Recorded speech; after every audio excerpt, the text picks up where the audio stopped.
presenting Orson Welles as the Third Man.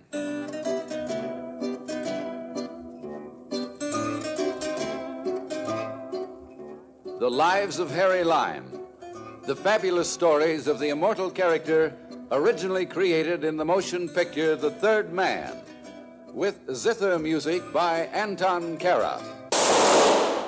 That was the shot that killed Harry Lime. He died in a sewer beneath Vienna, as those of you know who saw the movie The Third Man. Yes, that was the end of Harry Lime. But it was not the beginning. Harry Lime had many lives, and I can recount all of them. How do I know? It's very simple. Because my name is Harry Lime.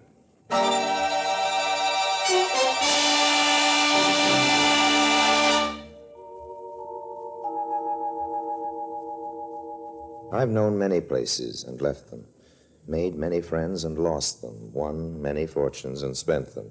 My fate seems to be linked to a cosmic yo-yo. This is a story of a low point on one of the yo-yo trips down. This particular low point is known on the map as the island of Haiti. I arrived there as a sort of political refugee, a small revolution I'd been promoting in a nearby banana republic. It fizzled out on me, and the general I'd been backing backed out. I found myself holding the bag. The bag, luckily, just happened to contain a few rolls of the U.S. Treasury's best lettuce. So when I descended on Haiti, I did it with style. Then, after a while, I spent the style. Don't let anybody tell you about the easy life on these tropical islands. You need dough in paradise, too. Of course, I still had my friends among the natives, but even they had become devoted students of the Rubaiyats. That is, they took the cash and let the credit go.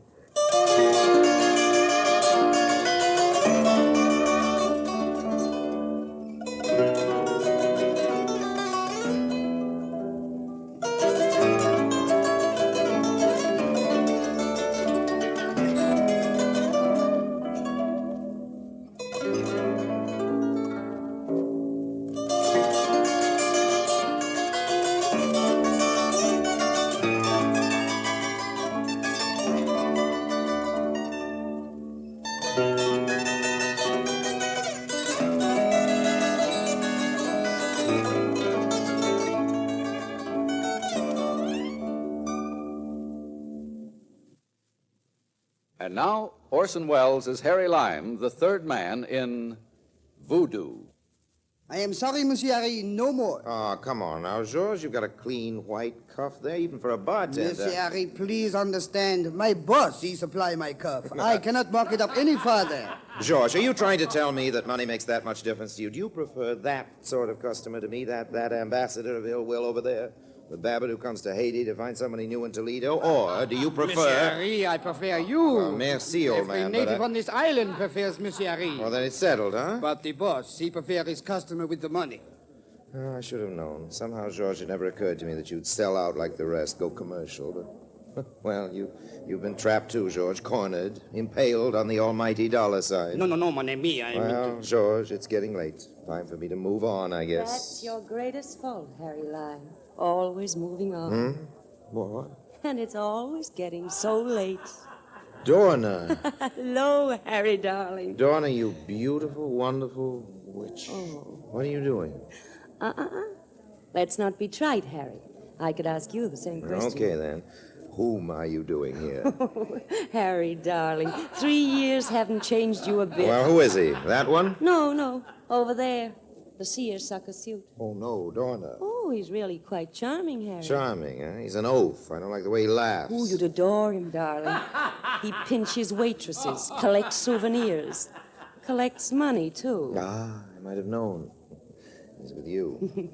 Well, let's meet him. And now, Harry. After you, mademoiselle. Oh, and, Georges, you might tell your boss that Harry Lime is on the preferred list again.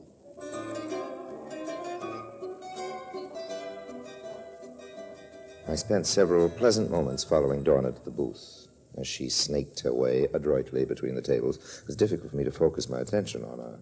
Mark. Mark, in this case, was fat and perspiring. Of course, he was bald. His contributions to the aromas of the cafe were generous. His cigar, his perspiration, and his money. Sam? Huh? Oh, hiya, baby. I was just going to send out a searching party for you. Sam, I'd like you to meet an old friend of mine, Harry Lime. Sam talking. Oh, very happy to meet you, Mr. Torkin. Oh, sit down, sit down. Any friend of Dorner's is a friend of mine. Well, within reason, of course. Very good. You from the States too, Larry? Harry, Sam. Harry Lime. Huh? Oh, yeah, Harry. What part of the States you from? I'm from Toledo. Toledo. Yes. One of my plants is in Toledo. A drink. Here, have a drink. Waiter, bring my friend a drink. Toledo, eh? Great little town. Yes, Toledo. Of course, to me, any town's a great town as long as business is good. That's right. Hey, you know, Lime, this is my first vacation in 18 years. 18 years. Can you imagine that? He gabbled. For eternities, he gabbled. Dorner was obviously amused by my boredom, but my patience, as always, had a price. Torkin kept gabbling till I almost considered reducing that price, and then he gave me my cue. Sure is hot in these parts. Well, baby, come on, let's go out of this dump and find some souvenirs. Oh, Sam, not again. Now, what sort of souvenirs are you looking for, Mr. Torkin? Oh, I don't know. The souvenirs are... Well, souvenirs, ain't they? Now, come on, beautiful, let's... Souvenirs can be more than souvenirs, Mr. Torkin. No, Lime, what kind of talk is that? No, look, Mr. Torkin, you're a man of taste and means. Hey, a sales pitch. Hey, what are you selling, Lime? Yes, Harry, what are you selling? Well, selling, I'm selling nothing but plain, ordinary common sense. It's at a premium on this island, Mr. Torkin. Yeah? Oh, let him finish, Let me tell you Sam. about Haiti, both of you. This island is steeped in sentiment, not our kind, not the lace-trim sort of thing. Sentiment here is a wild, untamed, primitive love, a sense of possession that defies the laws of man and nature. Now, listen to those drums, Torkin. Listen. They're telling you the secrets of Haiti, Huh? Do you understand them, Harry? as much as any civilized man is permitted to. Yeah, that's that voodoo stuff, ain't it? Well, they're not stuffed, Torkin. Those drums are calling to the voodoo gods to smile upon the wedding of a native man and his beloved. The wedding rites are just beginning. They'll continue till dawn. It's the wedding of Fancy and Grigri. Who?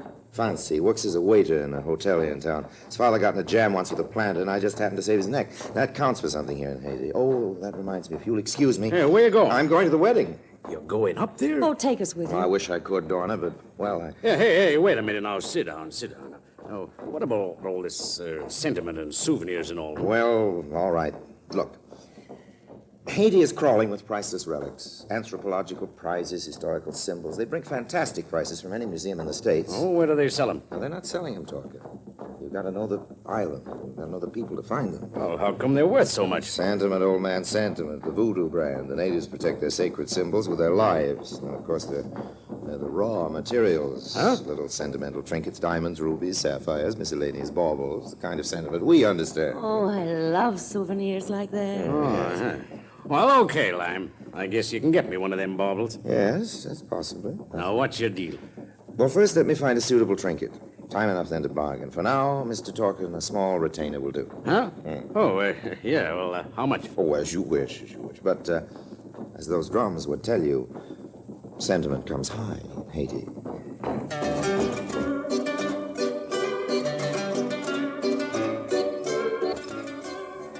I had a feeling that Dorna would keep Sam Torkin well occupied for the present. The future, of course, I'd handle in my own way. And in the meantime, there's nothing to worry about except keeping a date with two old friends. I found my friends in the clearing, Fancy and Grigri, the head of the ceremonial party in a place of honor, as befitted them. Ah, Monsieur Harry, we don't think you ever come. Oh, I wouldn't have missed it, Fancy. You and Grigri are my favorite people. Oh, thank you. You are kind. You say that so often, Grigri, I almost believe it. Seriously, I wish you both much happiness. Merci, merci. We will be happy always when we have friends like Ari Lime. You have done so much for us. Our family, we cannot forget you. Fancy, old man, you go far with a wife like this. She says all the right things. It is the time. Oh, the marriage ceremony? Oh, no, we are married already. It is the moment to pledge ourselves to the authority. Authority? It is a tribal custom. Fancy. Please, Ari, these are tribal secrets. Oh, you don't trust your old friend with secrets? We can trust no one with these secrets.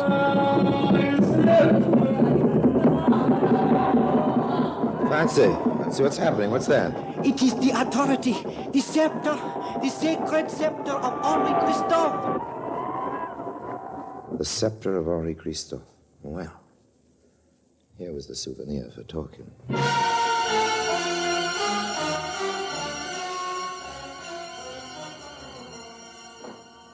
All right, Lime. All right. Who is this Henri No, Christophe? talking. You mean to say you never heard of him? Nah.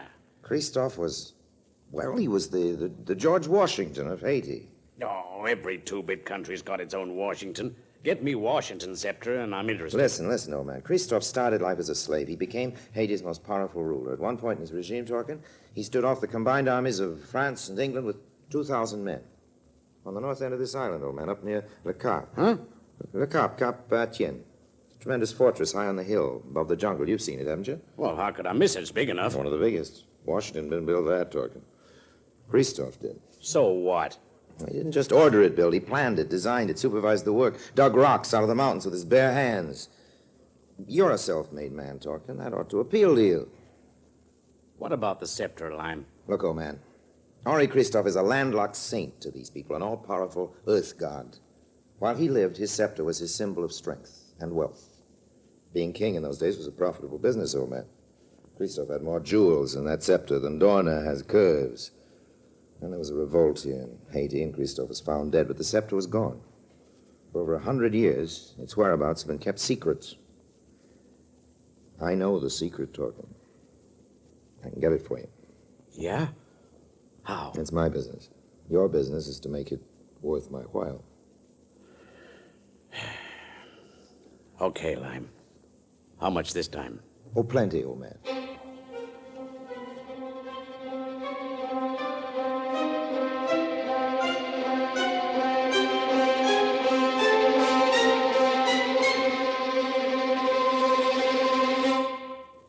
Fancy, where are you?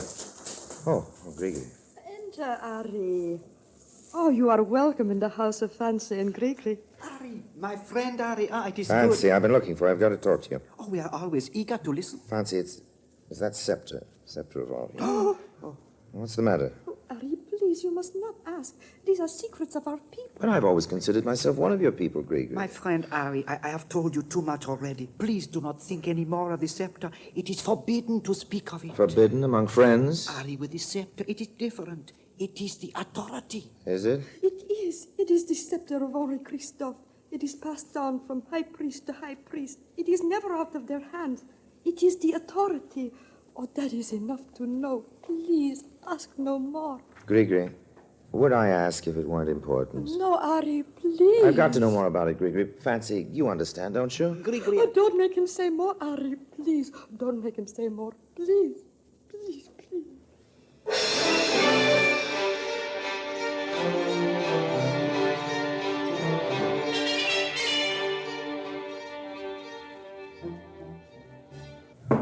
Yeah, come in. Fancy, come in, old man, come in.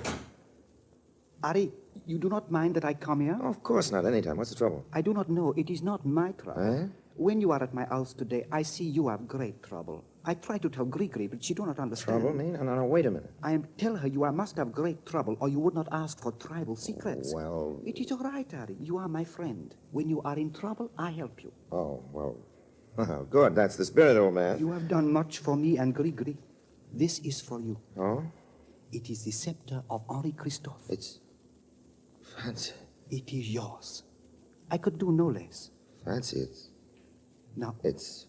you will have no more trouble, Ari. Well, now, wait a minute. Well, what about you? How did you get this thing, anyway? It is no matter. You stole it from the high priest. What if they find out you took it? They won't go to the police. No, They won't put you in jail? no. Well, what will they do? They will not put me in jail. They will not go to the police. The priest will be my judge. Fancy, what will they do? They will punish me. I will die.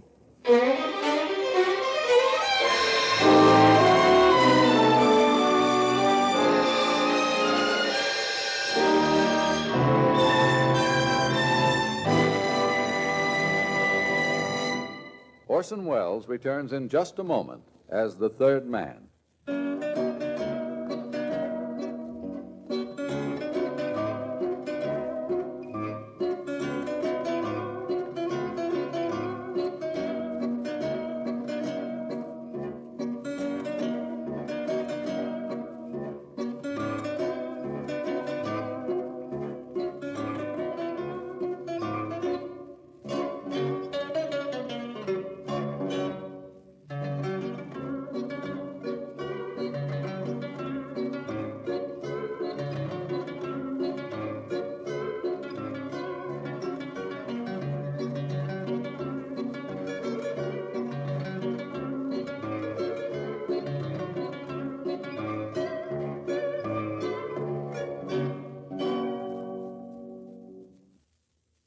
And now Orson Welles, as the third man, continues with Voodoo.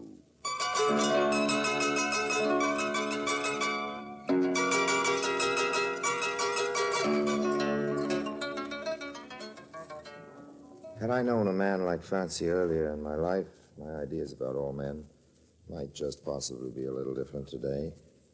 Here was the truest kind of friend. True in the real sense of the word true. He was staking his life, literally, staking his life on his faith in Harry Lime. If I rejected his offer of the sacred scepter, I'd have shattered his faith in me. Fancy lived by his faith in his friends. And I did need the scepter. As for friends, well, there are many kinds of friendship. Harry, tell the truth. Oh, sure. Donna, my love, you're ravishing. Oh, no, not that. About the scepter. No. Got a cigarette? Here. Thanks. Is it really the scepter of Henri Christophe? Think Sam will buy it? Why not? Why is it so valuable? Historical significance, cluster of rubies, big fat sapphire in the middle. Harry.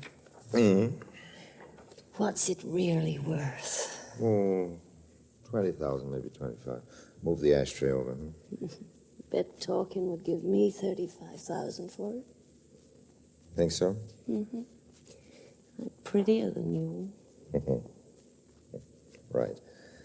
But I have Christophe's scepter. Oh, but darling, if you let me peddle it to Donna, Talkin. my sweet, I lost you 3 years ago in Madagascar. The scepter might be a temptation if you leave me again. Oh, no. Never No, mind that Harry. stuff. Never mind. Now, cut it up now. Wouldn't 35,000 be nicer than 25? Then why don't you let me Donna, have the it? fact is, I don't have the scepter. What? Talking, bought it this morning. $50,000. Harry, you! You!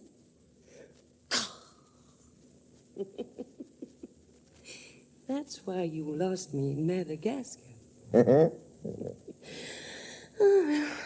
Guess I've got to work on talking again. Good old Sam. Yeah. Good old Sam.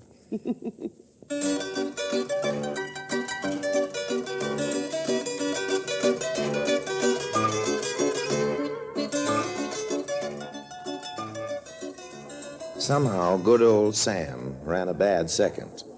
Donna was no fool. She wasn't greedy. I was available, and I had money. Not as much as talking, of course, but enough to keep her satisfied temporarily. We decided on a small celebration, the sort that requires noisy public demonstrations with champagne bottles. We went to a little cafe, and I rather enjoyed the impression I was making, particularly on Georges. Would you like me to put this on your bill, Monsieur? Oh, certainly not, George. Certainly not. I wouldn't want to cause any undue strain or suffering for your employer. But, Monsieur... Never mind, George, old man. Here, this should cover the situation, I think. Oh, here's a little something for you. Thank you, Monsieur. You are... Oh, that...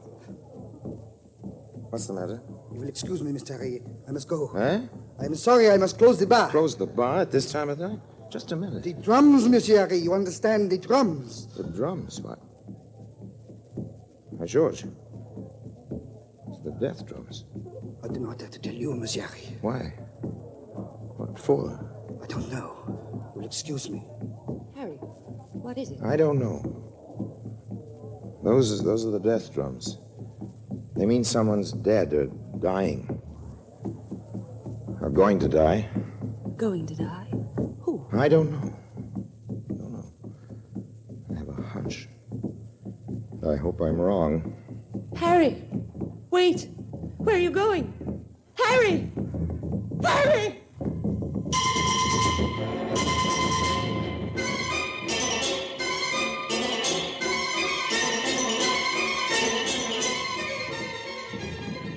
When I got to the ceremonial grounds, I saw a frenzied sight. Hundreds of natives, still dressed in the tattered dungarees of the cane fields, dancing, shrieking, half hypnotized. And the drums. They were the drums of death, all right. No mistaking it. As I crashed through the brush surrounding the clearing, I saw that they'd already taken a life. There was a body, a dead body, strapped to a post in the center of the circle. Sam talking. The voodoo priest danced up and back in front of it, waving curses over it and screaming through the slits in a hideous mask. And in his hand, he held the scepter of Henri Christophe. The scepter that had cost Torkin more than he'd bargained for. I'd had enough. I turned to leave. And then at the far end of the clearing, I saw something else. 2 more bodies tied together, back to back, hanging by their wrists from a long crossbow strung between 2 trees. The 2 of them together, Fancy and Grigri, ready to be sacrificed. No! No, wait, stop! Stop it, I tell you! Listen, all of you, listen to me! You're making a mistake. You're torturing 2 innocent people. You can't do it. They have wronged us. It was forbidden. They must be punished. No! They will die. Well, they can't die. You're punishing them for something they didn't do. You think they sold the scepter to this man, but they didn't. I did. I made Fancy tell me about it. I'm the one you want. Listen to me. You've got to believe me. Harry Lime would not cause their death. Harry Lime is their friend. But I tell you, it was my deal. And I'm the guy you want. So untie these ropes. Come on, move, or there'll be a new voodoo priest holding forth at your funeral. It's no use, Harry Lime. If you kill me, others will take the revenge. It's no use to kill these 2 either. Okay, Grigri, you're loose. Help untie Fancy. Get away. You have brought shame to us. Okay, I'll do it myself. Hold still, Fancy. There, you're loose. All right, come on. Come on, I'll get you 2 out of this, and then we're even. Harry, it is too late. You must go. Nuts, come on, I'll help you. Now run for it. Stay back, you lunatics, or I'll start knocking off voodoos. I warned you now, stay back. That's better. Come on, Fancy. Grigri, get going.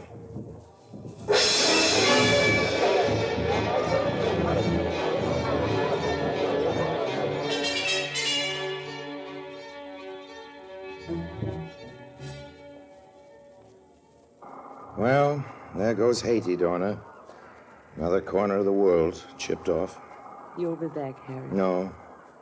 Fancy and Grigri are going to Cuba. In time people will learn the truth about me. Haiti's through with Harry Lime. You're really taking this seriously, aren't you? After my fashion. Guess I messed up your meal ticket, too, didn't I? Sam talking? Poor Sam. Don't worry, Harry. You'll take care of me. Until the 50,000 is gone. Well? That's what I thought. Right. Let's have a drink.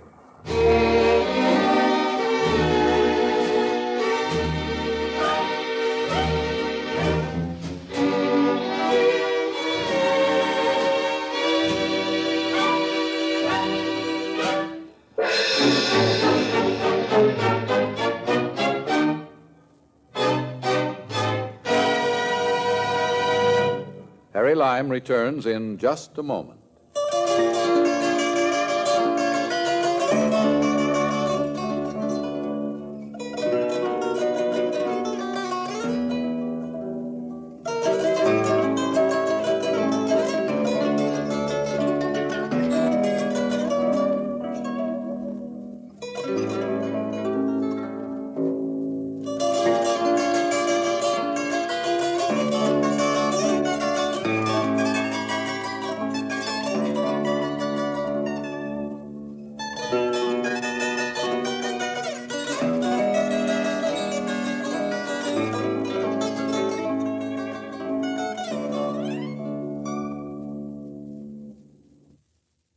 And now, Harry Lime.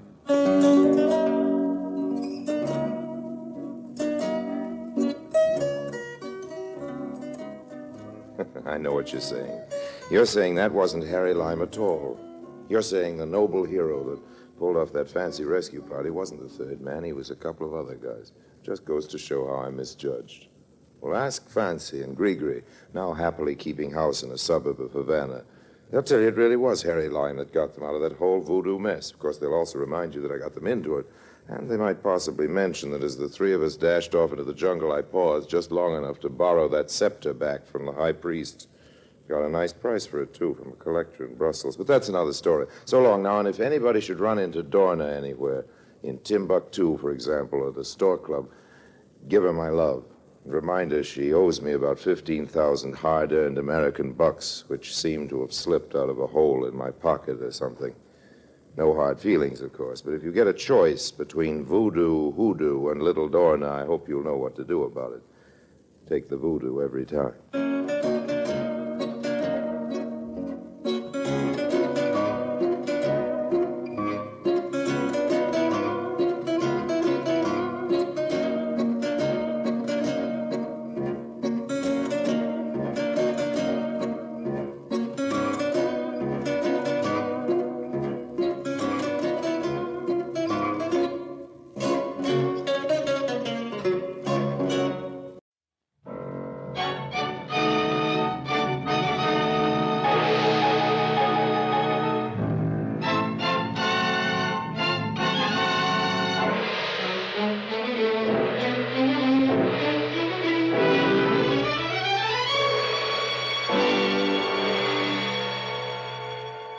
Presenting Orson Welles as the Third Man.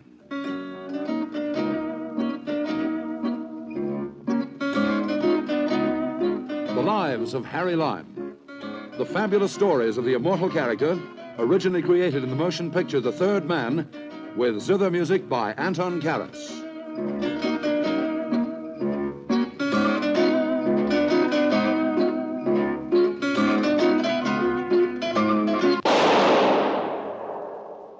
That was the shot that killed Harry Lime.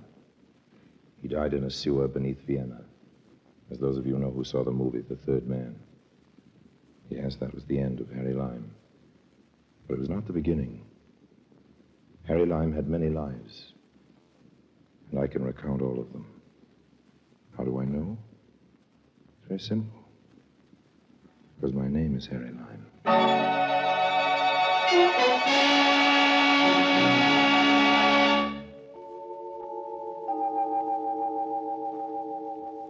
I was down on my luck, way down, scraping the bottom. A couple of deals had fallen through, and I found myself in Paris with a lot of time on my hands and only the price of a beer in my pocket.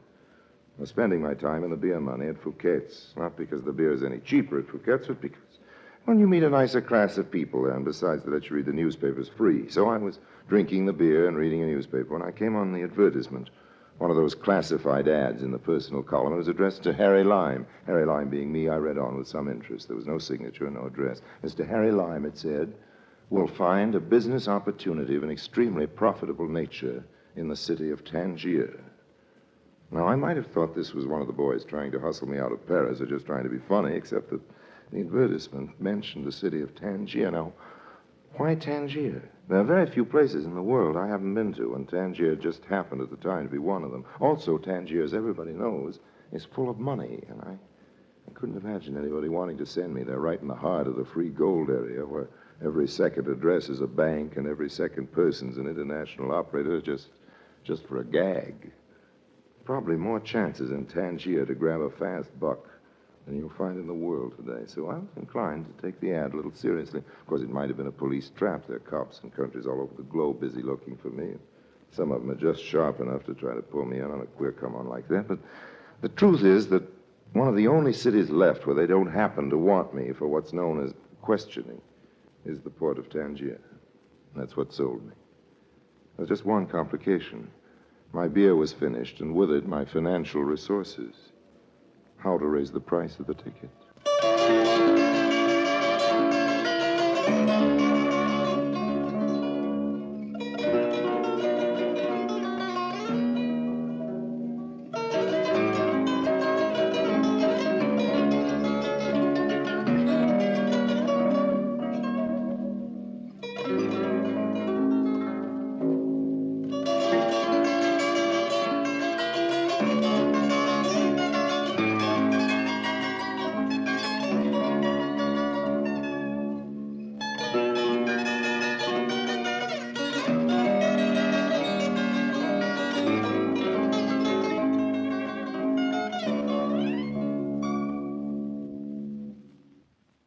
And now, Orson Welles as Harry Lime, the Third Man, in today's story, Ticket to Tangier.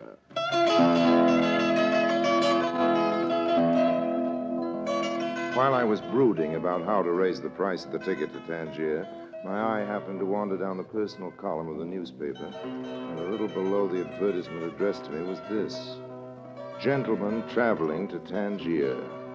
A visit to the desk of the porter of the Lancaster Hotel on Rue de Berry will repay any businessman planning a visit to Tangier who can whistle a certain tune.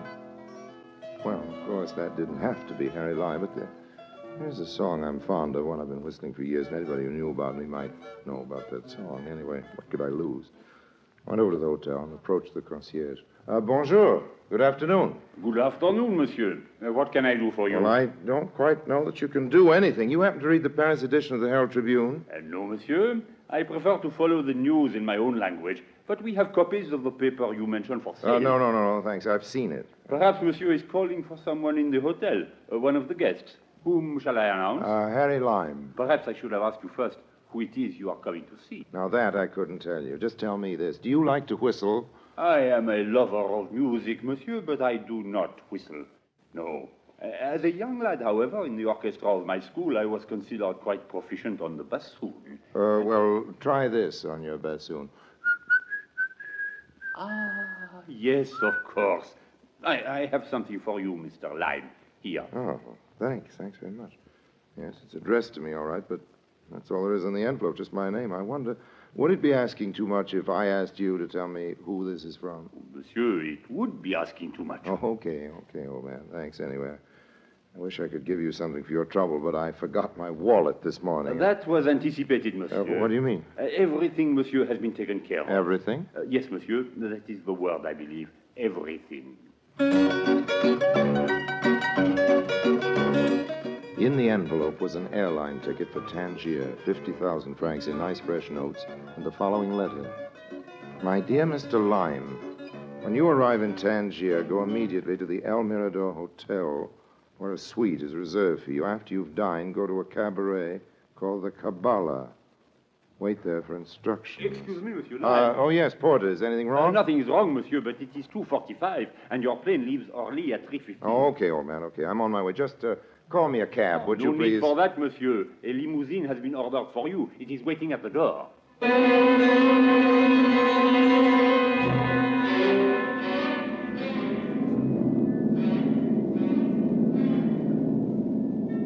It was a very pleasant trip with a very attractive hostess on board.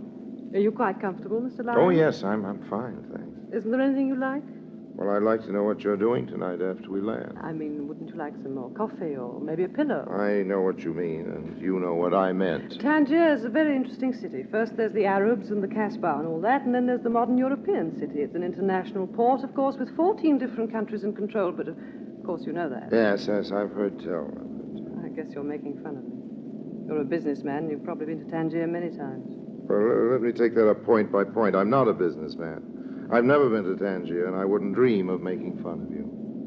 Just answer me one question. I go back on a return flight at 6 in the morning, Mr. Lime, and I'm sleeping. You haven't answered the question. Besides, my name isn't Mr. Lime. Oh, that's what it says on the manifest. My name is Harry. Have you ever been to a nightclub in Tangier called the Kabbalah?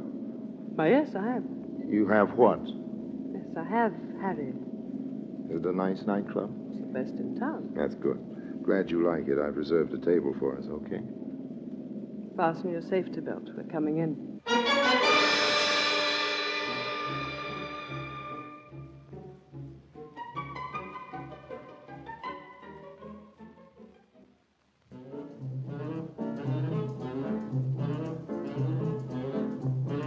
You know something? What? You're one of the few girls outside of Havana I ever danced with who knows anything at all about the rumba. I learned it in Havana. That almost explains it. What do you mean, almost? Okay, you learned to dance in Havana, and so do lots of other people. Okay, you're a hostess on an airline. You're very good looking, and there are lots of good looking hostesses that dance the rumba, but they don't dance that well. And none of them are this beautiful. No, I don't know what I mean by almost, but really, you know, you're almost too good to be true. No, I'm not so good. That's good. You don't even know my name. Yes, I do. I have a sign on the door of the cockpit. The plane, it says Captain T.R. Stevenson, co-pilot J. O'Brady, air hostess P. Smith. So that's your name, isn't it? P. Smith. May I call you P? P is for Patsy. Okay, we'll settle for that. Shall we sit down? That champagne ought to be cold enough, I know. It's awfully close in here. Why don't we forget the champagne and take a walk outside? Oh, wonderful. I'll just pay the check. Don't bother. It's been taken care of. What do you mean? The check has been paid. No, look here, old girl. We can't have that. You're my guest, remember. Besides, I'm the male in the party, and I have my pride. I'm sorry, Harry. It's all taken care of. Come on. Good night, mademoiselle. Good night. Good night, monsieur. Good night. Good night. Patsy, I'm going to take something back. What's that, Harry? One little word. What's the word? Almost. I don't understand you. Well, I used it describing you, but it doesn't fit. The word almost could never be applied to you. Whatever you are, that's what you are completely. You couldn't be almost anything. You're wrong, Harry. Almost is just the word for me. Among other things, I'm almost very rich. You must be if you treat all your boyfriends to champagne. You're a special case. We won't argue about that, Patsy. I'm a special case, but what's an airline hostess get paid? Enough to treat her boyfriends to champagne, even the special cases like me? No, Patsy, it doesn't make sense. You say you're rich. I said I'm almost rich. Well, then you must be almost stupid. What do you mean? Well, if I was almost rich, I wouldn't be working for my living at all. I wouldn't be found on an airplane unless I wanted to get someplace. I said I was almost rich, Harry, and that's what I meant. That doesn't mean I've little money or enough money. It means I have to work for my living. I took this job to pay the rent and also because it brings me twice a week to Tangier. What do you like about Tangier? A lot of international lawyers and private banks with streets full of American cars and grimy characters in nightshirts. Not very beautiful. As far as I can see, it's a kind of Switzerland with Arabs. No, but it is beautiful, Harry, if you know the right places. Let me show you. All right. Taxi! You know the Villa Muggetti? The Villa Muggetti? Ah, yes, mademoiselle. Mademoiselle means the great palace on the hill. I know it well. Good. Get in, Harry. I'm going to show you how beautiful Tangier can be.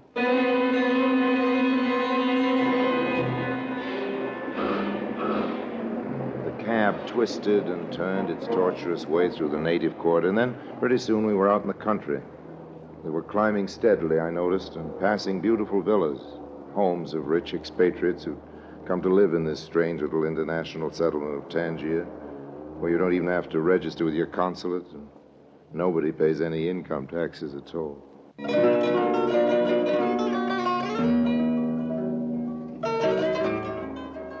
I think I neglected to mention that Patsy was beautiful. And if I did, believe me, I was understating the situation.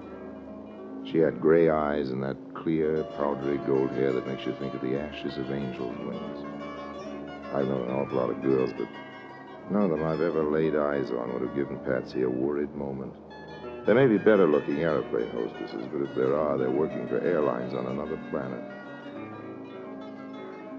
As we climbed up to the moon-bright hills over Tangier, I forgot completely the strange business which had brought me there, the advertisement in the paper, the airline ticket, and all the rest of it. I didn't care why I'd been sent for to Tangier. I didn't care who'd done it or what he wanted from me. I adore kissing you. You do it very well. But we've come to our destination. Yeah, so we have. Anyway, the cab stopped. When did that happen? About 5 minutes ago. Where are we? Well, there's the bay below us. Oh, very pretty it looks, too, with all the lights and moon on the water. No, not now, Harry. Please. You're very impatient.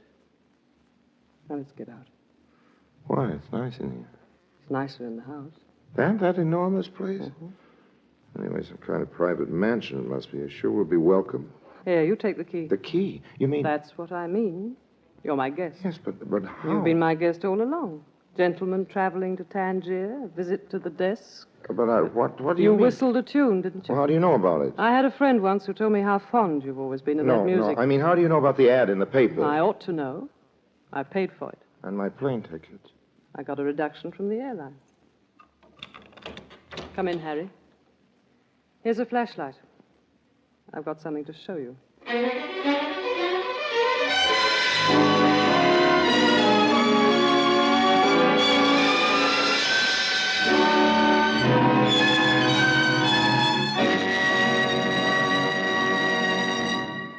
Orson Welles returns in just a moment as the third man.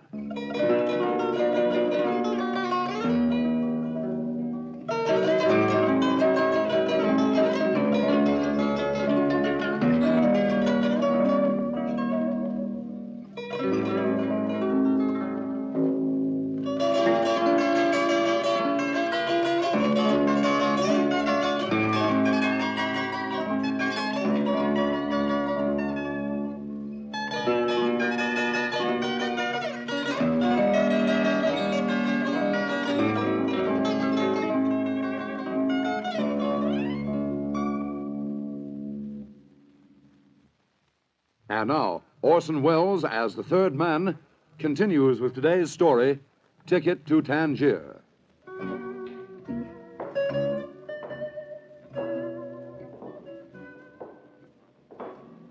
I followed Patsy into the house.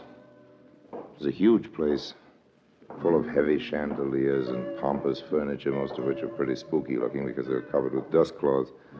Obviously, the place hadn't been lived in for many months, but who was it who had lived here? Who was it that built this unlikely palace on a hill overlooking the harbor of Tangier? Above all, why had I been brought here? Just who was P. Smith, air hostess, and what did she expect me to do about it? We made a tour of several chambers before I even started to get any answers. This way, Harry. Oh. Where are we now? This used to be a ballroom. Close the curtains, then we'll turn on the lights. Okay.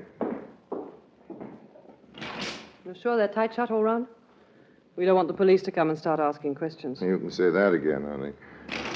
What have the cops got to do with you? Nothing, yet. I'll turn on the switch. See that? Huh? I see a piano, about 30 gilt chairs, a big rolled-up carpet, all very splendid and grand, but which particular item am I supposed to admire? The carpet. I'm not a connoisseur, Patsy, so if you brought me here to get an appraisal, I'm afraid we're both wasting our time. Nothing about carpets. Do you know about heroin? Yes. Heroin is a drug. It is nasty and habit-forming, and its sale is controlled by international law. Go on, tell me more. I don't know any more about heroin. Not anything to speak of. I don't use drugs, Miss Smith. But you sell them. I've just told you that the sale of heroin is controlled by law. Are you suggesting... I'm suggesting that there isn't much you don't know about breaking the law. Any law. You've got a point there. I won't try to deny that my knowledge of the subject isn't fairly extensive. Why do you think I sent for you? Why do you think I brought you here? You're Harry Lime, aren't you? Now stop kidding for a minute and let's get down to business. First of all, I think you'd better answer a few questions, Miss P. Smith, air hostess. That isn't necessary. Maybe not, sweetheart, but I'm the curious type. I like the facts before I take on a job, all of them. First of all, what's your racket? I haven't any racket. I'm an airline hostess. Yes, but why? Because it's a good job. Yes, and because the run takes you to Tangier, am I right? That's partly right, yes. But listen... What's your real name? What's it to you? We'll play it my way, sweetheart, and we aren't playing it at all. You must need me awful bad to take all this trouble to look me up and move me. If you need me, you're going to cooperate. We'll start off with your real name and go on from there. Did you ever hear of a man named Mugetti? Mugetti? Rico Mugetti? Mm-hmm. Yes, I thought the name of this place was familiar. I met Rico once in Marseille. Another time in Casablanca. He comes from Corsica, isn't that right? He came from Corsica. You mean he's dead? Yes. I was his wife. Oh, I'm sorry. There's no need to be sorry for me. I killed Rico myself. Then I'm sorry for Rico. He wasn't a nice man, Harry. No, I guess he wasn't. I remember now. I once saw him blind a man with a broken wine glass. You're right. Rico wasn't a very nice man, but he was careless. How do you mean, careless? With his wives, anyway. A man has to watch himself when he starts playing with wives. Sometimes they're loaded. Why don't you stop kidding, just for a minute? What am I supposed to do? After all, there are only so many alternatives. I can make a joke about what you just told me, or congratulate you, or hand you to the cops. And now I think it's better if we treat it as a joke. So this is the notorious Harry Lime, the man no country can hold and who stops at nothing. You know what? I think you're actually shocked. Maybe I'm not Harry Lime at all. After all, an awful lot of people can whistle that song. You'd better be. I'd better be what, Love Boat? The original Harry Lime, not a facsimile? He doesn't like murder, Mrs. Mugetti. You say he stops at nothing. Well, believe you me, he stops at that. A, it's messy. B, it's silly. And C, there's no profit in it. Besides, Harry Lime's mother always told him not to go around killing people. She said it wasn't nice. You don't know the facts in the case, Harry. I was justified. You'll have to take my word for it. I guess I will at that. And now, Mrs. Mugetti, if you don't mind, why have you brought me all the way to Africa to this empty house? You say there's a lot of heroin in that rug. Do I take your word for that? You don't have to. You can look for yourself. I told you before, honey, I don't know anything about dope. You know people who do, don't you? People in Paris, in London, in New York. Not intimately. But you know how the drug traffic works. I don't. It was something new for Rico, some kind of big haul. He must have had a partner because he wouldn't have known how to dispose of it. It wasn't his line at all. It isn't mine either, honey. I keep telling you that. How do you know it's so valuable? He told me. I've been keeping it here in the house for months now. This airline job I have is perfect for smuggling the stuff, but I don't know who to take it to. I don't know what towns pay the best price. I don't know the names of the agents. Rico kept me away from that kind of thing. All I can remember was hearing him talk about you. You've got to help me, Harry. What about the police? They don't know it's here. I don't think they even know about the house. At least there isn't anything against him in Tangier. I mean about you, Love Boat. You killed him, didn't you? How do the cops feel about that? They don't suspect me. There's no reason why they should. I had a good alibi. I wasn't even in town. Just tell me how you did that sometime. So you can blackmail me? No, thanks, Harry. Let's keep our relationship on a nice, clean business level. Now, that's the way I like to hear you talk. Who are you? You talk about that later, Madame Mugetti. Now, I think it would be easier all around if you and Mr. Lime put your hands in the air. Not too high. Just shoulder level, huh? Right. This is a very efficient gun I'm holding. And I have a good marksman. How did you get in? I hate to tell you, Madame Mugetti, the explanation is so banal. Through the door. You left it open. Now then, where's the heroin? Just a minute. Yes, Mr. Lime?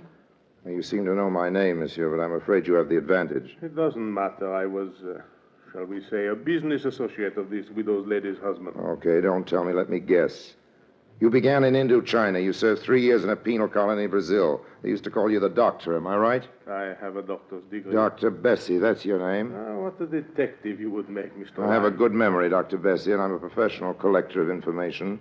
You'll find the heroin in the piano. In the piano? Yeah.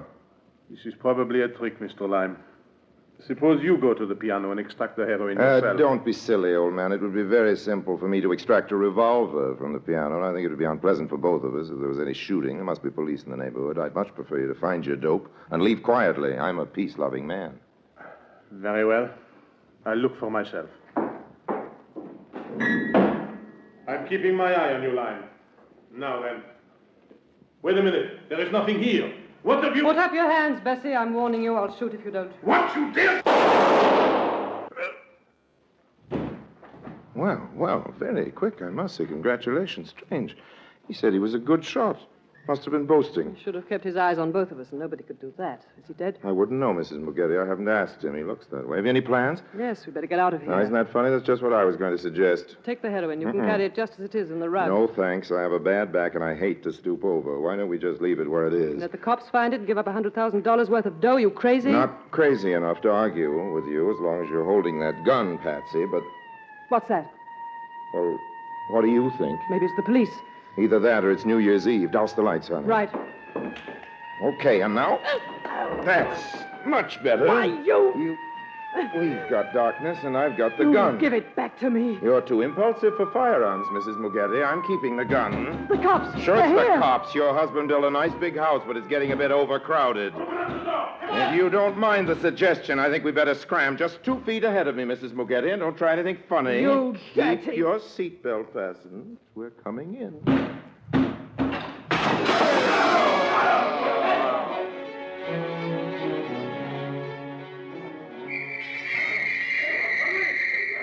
We made our way out through the garden. The cops were all over the place, and after a while it was clear that our only hope was in separating. Patsy, you go through the shrubbery. Keep straight on down the fields till you get to town. You can, mister. Just keep going down the road. What about you? I'll make out all right. Yes, but what about the heroin? Heroin? There isn't any heroin in this story, Mrs. Mugetti. Just a hero. That's a joke, honey.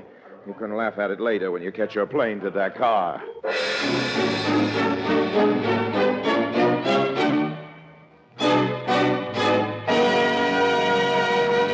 Harry Lime returns in just a moment.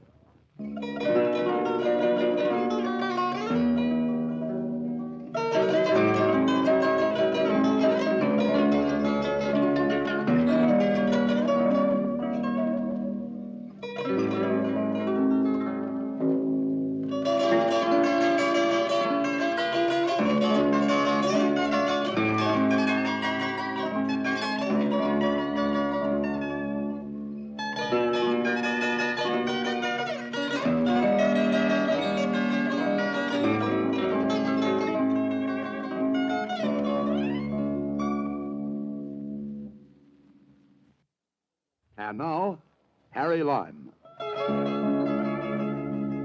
Of course, they got her. They took her off the plane on the return run to Paris. Somebody tipped off the police about that murder. It's what you might call the wages of Lime. That's another joke, but you don't have to laugh at it. I'll do the laughing. You see, what Patsy didn't know was that I had picked up the rug in the darkness and hid it under a bush just outside the window. I came back later and collected it. Of course, the word was out about Rico's big consignment, and didn't have any trouble getting a good price in Marseille the next week. But honestly, I don't approve of drugs. That's why I threw the original stuff into the Bay of Tangier and delivered to the gangsters 7 nicely wrapped packages of confectioner's sugar. They tell me you can get the habit for sugar, too, but my conscience is clear, all except for one thing, that little prayer rug it was wrapped in. I know it didn't belong to me, but it looks very nice here in front of the tea table, don't you think so? Will you have milk or lemon with your tea? And how much sugar? This is the very best brand, you know. A syndicate of desperate gangsters paid me $50,000 for only 7 packages of the same quality. Harry Lime is played by Orson Welles. In the cast were Cecile Chevreau as Patsy, Sebastian Cabot as Dr. Bessie, with Keith Pyatt and Robert Rietti.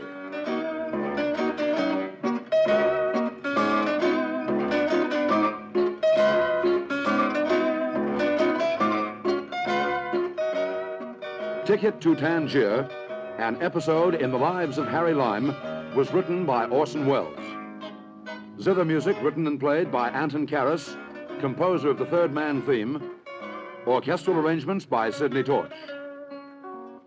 The Lives of Harry Lime, based on the character originally created in the film The Third Man, is produced by Harry Allen Towers and directed by Orson Welles.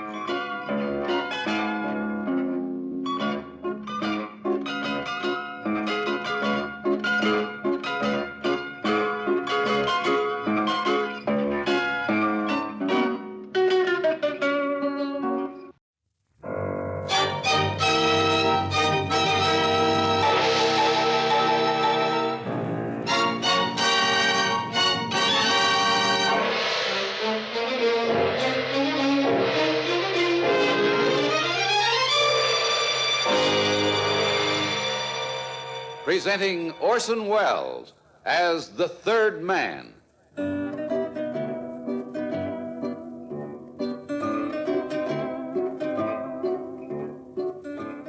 The Lives of Harry Lime.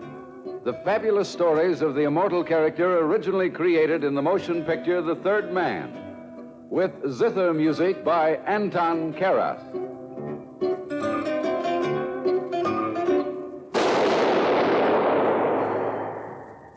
That was the shot that killed Harry Lime.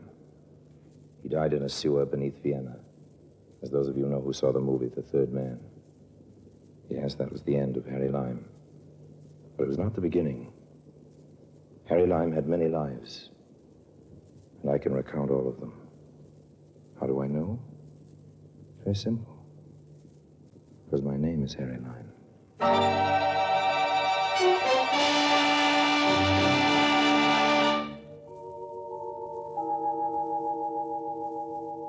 Say what you will about Harry Lime, he at least was honest in his desire for money and the good things of life. Harry believed in seeing the world at other people's expense. Sometimes the cost ran high as a man's life. Let me tell you about it. I know what I'm talking about.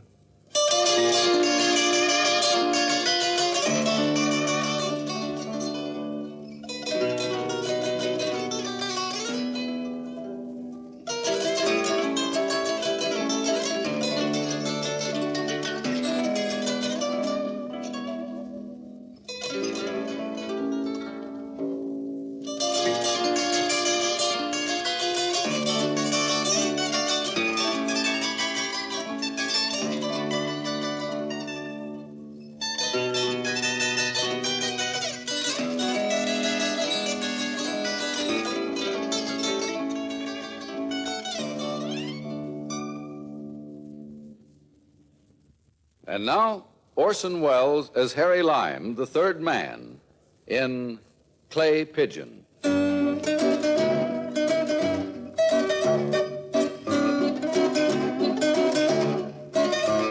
1942, my fortunes being for the moment at ebb tide, it pleased me to return to America, to New York specifically, because I'd heard that an old and important enemy of mine was in difficulties and wished to see me.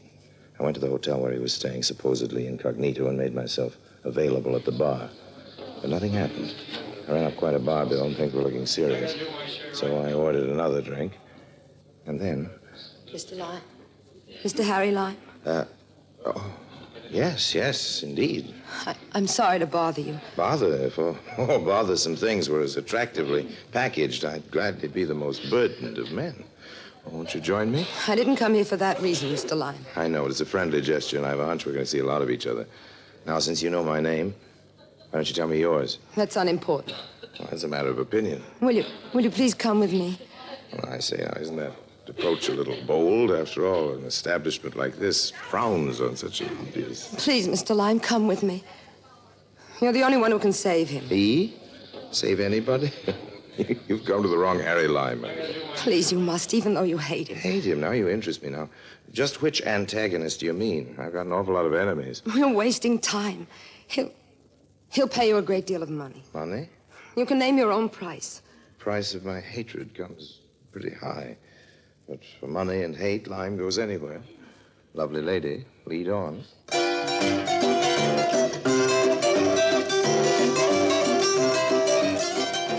Profitable business should be made as painless as possible, and this girl was a pleasure. The dark Irish type with eyes, the mood and color of the restless channel waters, and hair as blue-black as the proverbial raven's wing. I began to enjoy myself. My waiting game was going to pay off through an old enemy. It was a fine evening for cold mischief. We took the elevator in silence, walking down the corridor to the suite of my enemy. I studied my young guide. She caught my glance. Her color mounted. I smiled. We're almost there. I say, are you bringing me on a wild goose chase? If it is, then it's the goose that lays the golden egg, Mr. Lime. And this is it. You don't approve of me, do you? Follow me, please. Well, I'd love to. You're just like the rest of the public. You're always clamoring for high ideals, fair play, and always the first to indict without a hearing. Yes? I found him, sir. To the contrary, I found you. Please. Well, come in, by all means. The Honorable James Hadley, I believe. Aren't you surprised to see me, Lime? Well, not particular. This morning when the wind from the East River brought with it the usual aroma of stale grease, ancient garbage, and sewer gas, I had an idea I might run into Governor Hadley before the day was out. Aren't you in the wrong state? Still the same old Harry. Insulting, conniving. You're the man I'm supposed to help? It's not by choice, believe me. That I do believe, Governor. The dislike is mutual. Well, Governor, it's nice leaving you. Wait, Lime. I'm offering you $15,000 If? Had I better leave, Governor? No, you're responsible for bringing Lime here, Nora. Perhaps my only hope of keeping him here. You're quite wrong, sir. There are 15,000 reasons holding me here for the time being. How long I remain depends on you. Talk. I know how you hate me. I also know your capabilities, Lime. You're the only man to accomplish the job I have in mind. I've already told you what I'd pay. Lime, I'm begging you to help me. That's good. You begging me for help. All right. Sing your sad song, Hadley, old man, about the beast you must feed. You know. Don't I always know, Governor? Knowing who was after your official scalp, I realized you'd undoubtedly come to me for help. Use one poison as the antidote for another. I made myself available. You found me. You mean you knew it all the time, even downstairs you knew? In general, dear Nora, though I neither knew the sordid details nor the price to be paid for my services. Show him the pictures, Nora. Yes, Captain. Right here in the briefcase. Here you are. Thank you. My Governor, I didn't think it even of you. You see, Nora, even Lime believes the man in those cursed pictures is me. It's very interesting. Who's the lady? How should I know? Oh, come on now, Governor. Official manners, or in this case, even unofficial manners, demand that you at least know the name of your female companion. Has American etiquette deteriorated to the point that you summon such creatures with a, hey, you? Mr. Lime, I'll have you know that Governor Hadley is not the man in those pictures. And good little girls should never tell lies, Nora. Oh, hang it all, she's telling the truth, Lime. I never frequent such clubs as those pictures show. And here, look at this one. You recognize a newcomer to the party. Oh, yes, Cato. Cato, the robber baron. I admire his instincts, but not always his performance. He's a bit clumsy. Trubus Cato. Gambler, ward healer, grafter. Such dear, nostalgic words. You almost make me homesick, Governor. Be sensible, Lime. Can you imagine me in such company at any time, particularly with an election coming up next month? Not unless you're even more stupid than you used to be, James. But then everything is possible. Really, Mr. Lime, this is the... But cameras don't lie. You, above anyone else, should know better than that, Lime. How many times have you faked a picture to gain your ends? Touche, Governor, but then I always do things the hard way. You told Nora that yourself. Yeah, it's hard for your victims. Oh, but this isn't getting us anyplace. No matter what else you may choose to think of me, Lime, you know my term in office has been clean. Insofar as proof is concerned, the incorruptible Governor Hadley. However, these pictures prove extremely embarrassing, old man. The untouchable Hadley seems to have been taken. I don't know much about you, Mr. Lime, except that you hate Governor Hadley. But now he's asking for your help. No matter what happened in the past between you, please help him. He's willing to pay. He said your hatred came high. Wasn't his offer high enough? Nora. It's quite all right, Governor. I admire honesty and loyalty, even though I don't approve of it or believe in it. Come here, Nora. What? Come here. I want you to stand right before me. Look right into my eyes, straight in my eyes. Answer a question. But Well, Mr. Lime, what is it? If I were the governor and you were my secretary, would you be as honest, as loyal? As honest? Yes. As loyal? No. I see. Well, why the great concern about these pictures, Hadley? Surely your indiscretions aren't that important. Then you are going to help me. I'm considering it. Then you know those pictures are important, Lime. Cato's going to use them to ruin me. Why?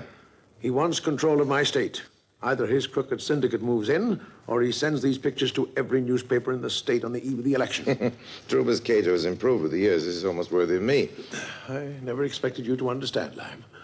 But I thought the fee might make it worth your while. Re-election means a great deal to me. I worked hard for my office. I don't want to win or lose because of a hoodlum like Cato. And I don't want my wife, my family, to be subjugated to this kind of smear campaign. They don't deserve it. Spoken like a true family man, an American and a politician.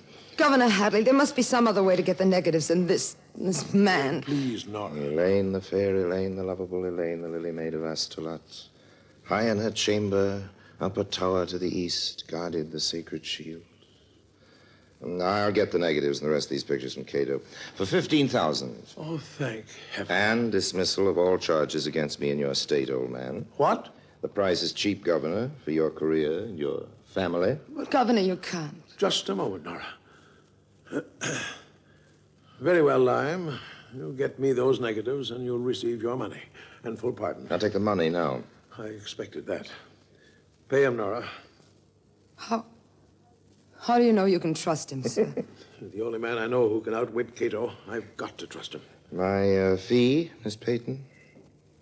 Here it is. You'd better count it, Mr. Lime. But why? I trust you. Oh. Just how do you plan to contact Cato? Well, that's easy enough. Easy to find a man like Cato. The hard part is in avoiding him. You should know that very well, Governor. Well, what is my next move? Right back to your nice, snug capital. Return to your ivory tower, Hadley, and carry on business as usual. Oh, very well. We might as well start packing, Nora. We'll leave at once. Yes, Governor. No. What? Nora stays with me. I what? Now, listen here, lad. Cato doesn't know her by sight, does he? I don't think so. He contacted me away from his office. And she'll be our go-between. You can still pack, Nora. I want you to register at another hotel. The Plaza will do. I'll meet you at the cocktail lounge in 3 hours. Just what do you think? Nora, I'd appreciate it if you would cooperate with Mr. Lime in whatever way you can. Well, Nora? Very well, Governor. I'll do my best. You understand, Nora? We must trust Mr. Lime.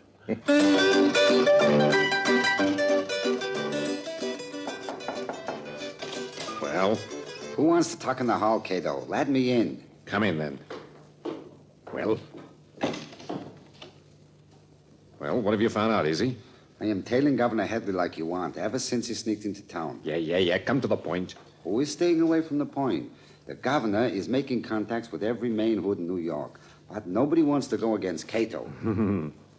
Only Hadley must be finding someone who will go against you, because he leaves the hotel 3 hours ago. Leaves?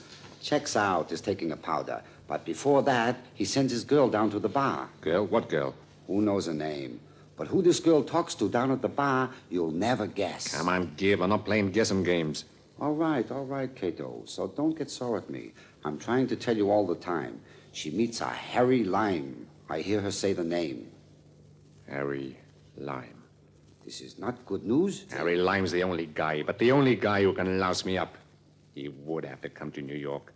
Come on. Come on where? To the plaza, you jerk.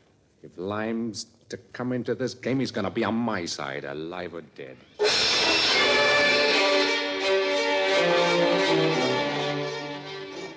Mr. Lime. Nora, I never dared hope you'd be this eager to see me. It's Cato over at the bar. Oh? Have a drink. What are you going to do about Cato? Careful, here comes the waiter. Yes, sir. What will you have? What's your pleasure, honey?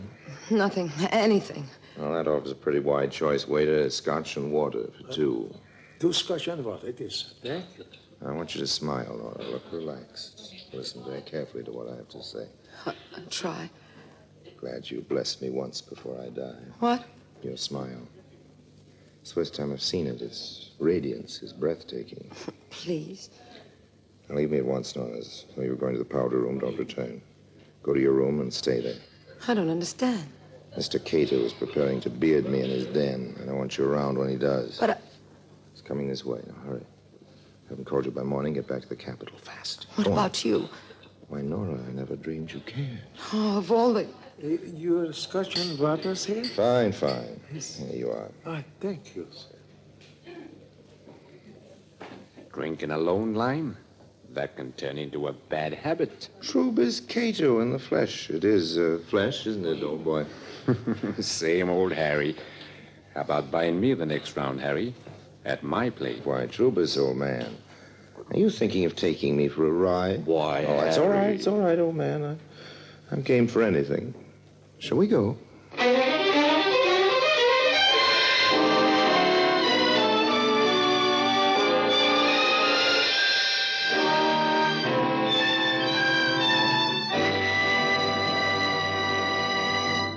Orson Welles returns in just a moment as the third man.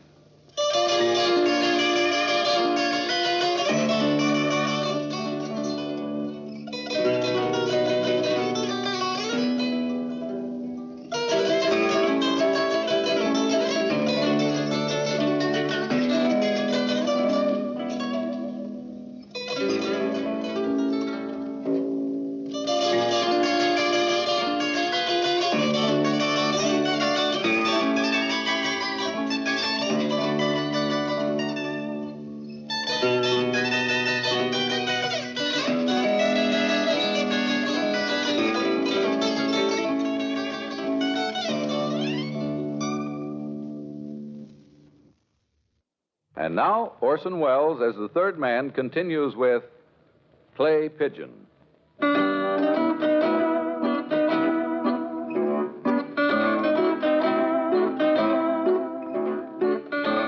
know it sounds funny, but it's true. I was being taken for a ride. And a long one. A silent one. Once we got in the car, Trubus stopped talking, and I was not in the mood to make any conversation. I had my tiger by the tail, and I waited for his move.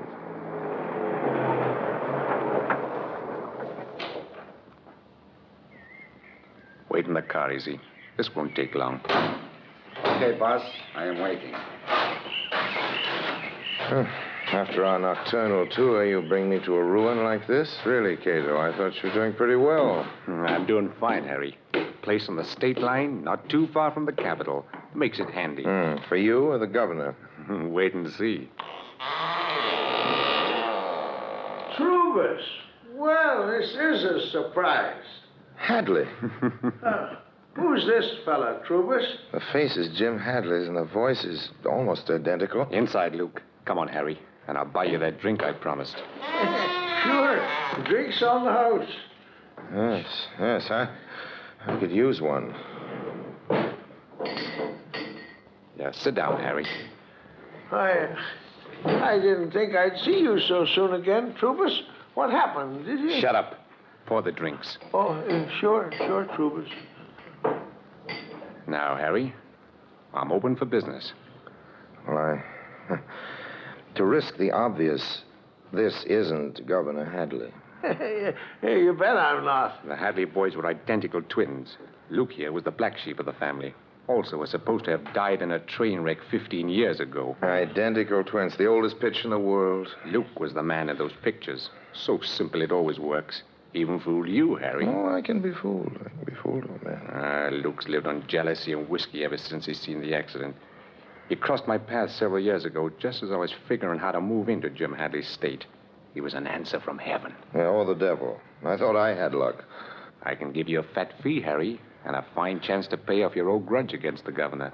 Since when has benevolence become one of your characteristics, Cato? What about this fat fee? You only paid me. Shut up.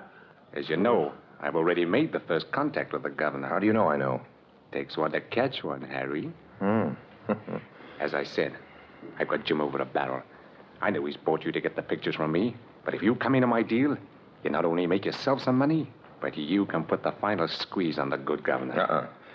Planning to set me up as a clay pigeon, are you, old man? Sending me to make the actual transaction so you can move your syndicate into the state while I'm caught with my blackmail down. No, Harry, you know I wouldn't do that. To coin a cliche about thieves, Cato. I know.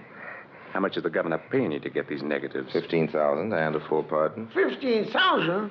Why, Trubus, you only gave me $500 to pose in those pictures. I'll give you $25,000 to come in with me, Harry. 25 in advance? Half of it. The rest when the deal is clinched. Listen here, Trubus. If you're so quick to throw money around, toss some my way. I've been And cheated. a percentage of my gross to take when I'm in the state. It'll be like an annuity, Harry. You listen to me, Trubus. You cut me in on this big deal you're talking about. If you don't, I'll go to jail. You what, Luke? Nothing, kid. I didn't mean. I was only trying to. Oh, what are you going to do, Trubus? Is he? Take this rat and let Muggsy work him over. He talks too much. No, I promise not to talk. Hey, you need me. I'll never. Come on, Luke. No. Roll it. No, please. Come on, I won't. No. Well, what's your answer, Harry? Do all of your business partners get that treatment, old man? No, of course not. He's always asking for it. But now ask, for instance. Why, we'll clean up in Hadley State. Slot machines, numbers, racket, dope protection, and that's just the beginning.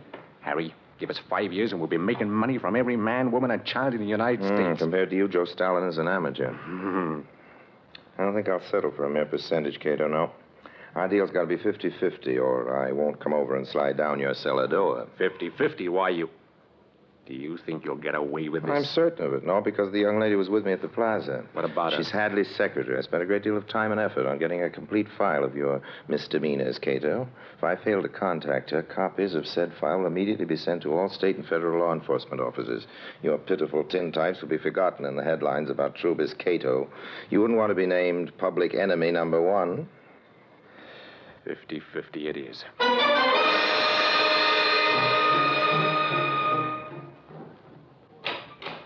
Governor Hadley. Nora. Good heavens, girl. What's happened? Harry Lime, he's with Cato now, or at least he talked with him last night.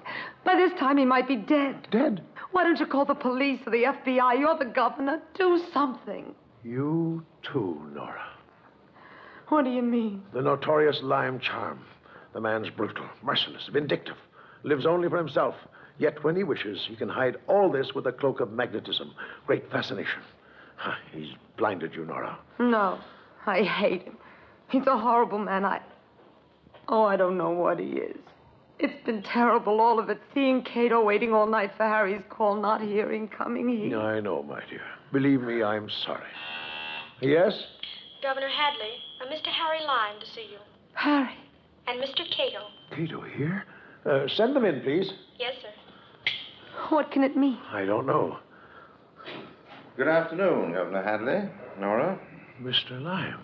And Trubus Cato. Surely you haven't forgotten me, Governor. Cato, I told you once and for all. Don't be too hasty, Mr. Governor. My proposition is so good that Mr. Lime has come in on the deal with me. What? But you agreed to... Lime? Is this thug telling the truth? I've bought certain contracts for your signature, Governor. They'll allow Mr. Cato full-scale operations in your state. Oh, no, you wouldn't. I can't believe it, Lime. Not even you. The price of the negatives, Governor. Oh, you'd better give me those negatives now, Cato. Prove our good faith to Governor Hadley. What good faith? Oh, but here you are, Harry. The negatives and the rest of the pictures. All nicely tied with a pretty ribbon, Governor. A ribbon as blue as Nora's eyes.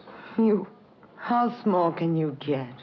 Now, will you sign Mr. Cato's contracts, Governor? I'll deliver the negatives to Miss Peyton. That's right. Just sign on the dotted line, Hadley, and everybody will be happy. Sold out because I trusted a rat. Here's your pen, Governor. And here. Back, Nora. Get out of the way. Lime, what? What are you doing? Down on the floor, Governor. Down on the floor. A gun? Are you crossing me, Harry? Hold it, Cato. It's my deal. Oh, yeah? Oh. You killed him. What happened? Those shots? I suggest you call an ambulance, young lady. There's been an attempt on Governor Hadley's life. My goodness. And keep those people out of here for a minute. How can I ever thank you, Lime? You risked your life, Harry, and all the time we thought... Save it. I had to kill Cato to take over his very lucrative business myself.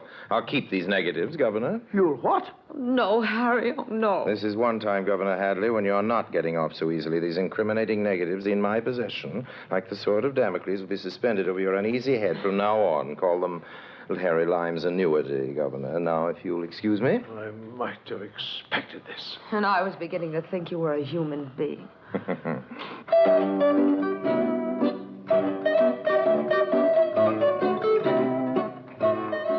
the time I left the Capitol building, the stars were out. The stars. I was reached by hard ways. I searched for a likely alley. Alley that was dark enough, lonely enough. This one will do well enough. Better remove the ribbon. Blue ribbon. Better to burn them. Oh, another voyager of the night. Greetings, cat. Mutually. Come closer.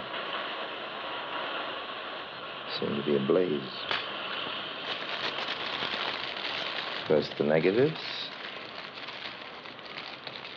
My candle burns at both ends. It will not last the night, but are my friends and all my foes. It gives a lovely light. Oh. Thank you, friend. Your applause is deeply appreciated. Now we'll add the pictures. Does that warm you, Cat? Gilbert, what do you think you're doing in this alley? Isn't it fairly obvious, officer? I'm making a fire. Are you now? Burning some love letters. Girl named Nora. Nora, huh? Well, that's a good Irish name. She had the bluest eyes this side of heaven. I'll leave the ashes to you, officer. Hey, by the saints, you're Harry Lime. Come back here. So long.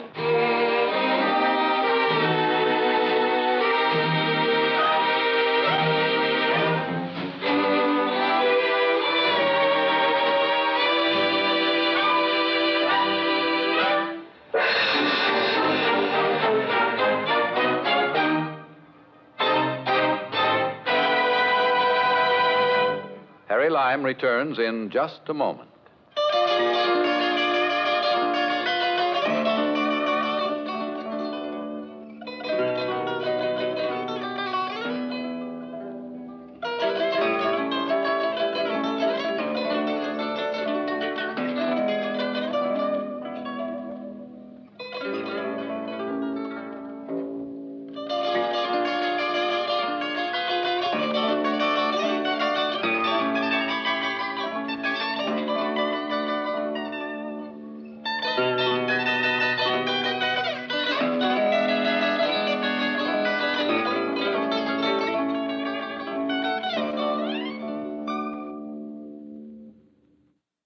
And now, Harry Lime.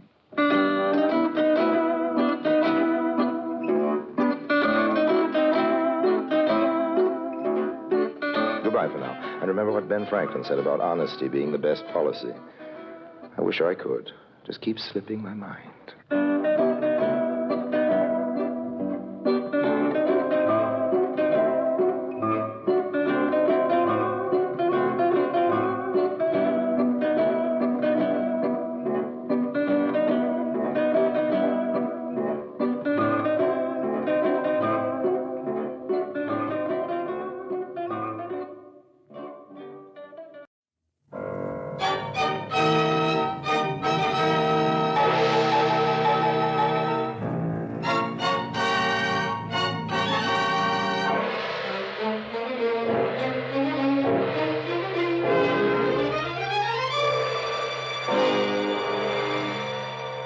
presenting Orson Welles as the third man.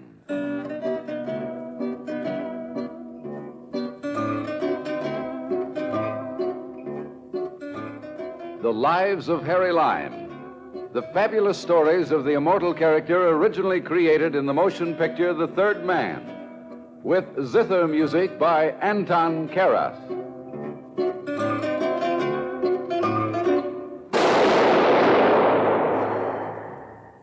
That was the shot that killed Harry Lime. He died in a sewer beneath Vienna, as those of you know who saw the movie The Third Man. Yes, that was the end of Harry Lime. But it was not the beginning. Harry Lime had many lives, and I can recount all of them. How do I know? Very simple. Because my name is Harry Lime.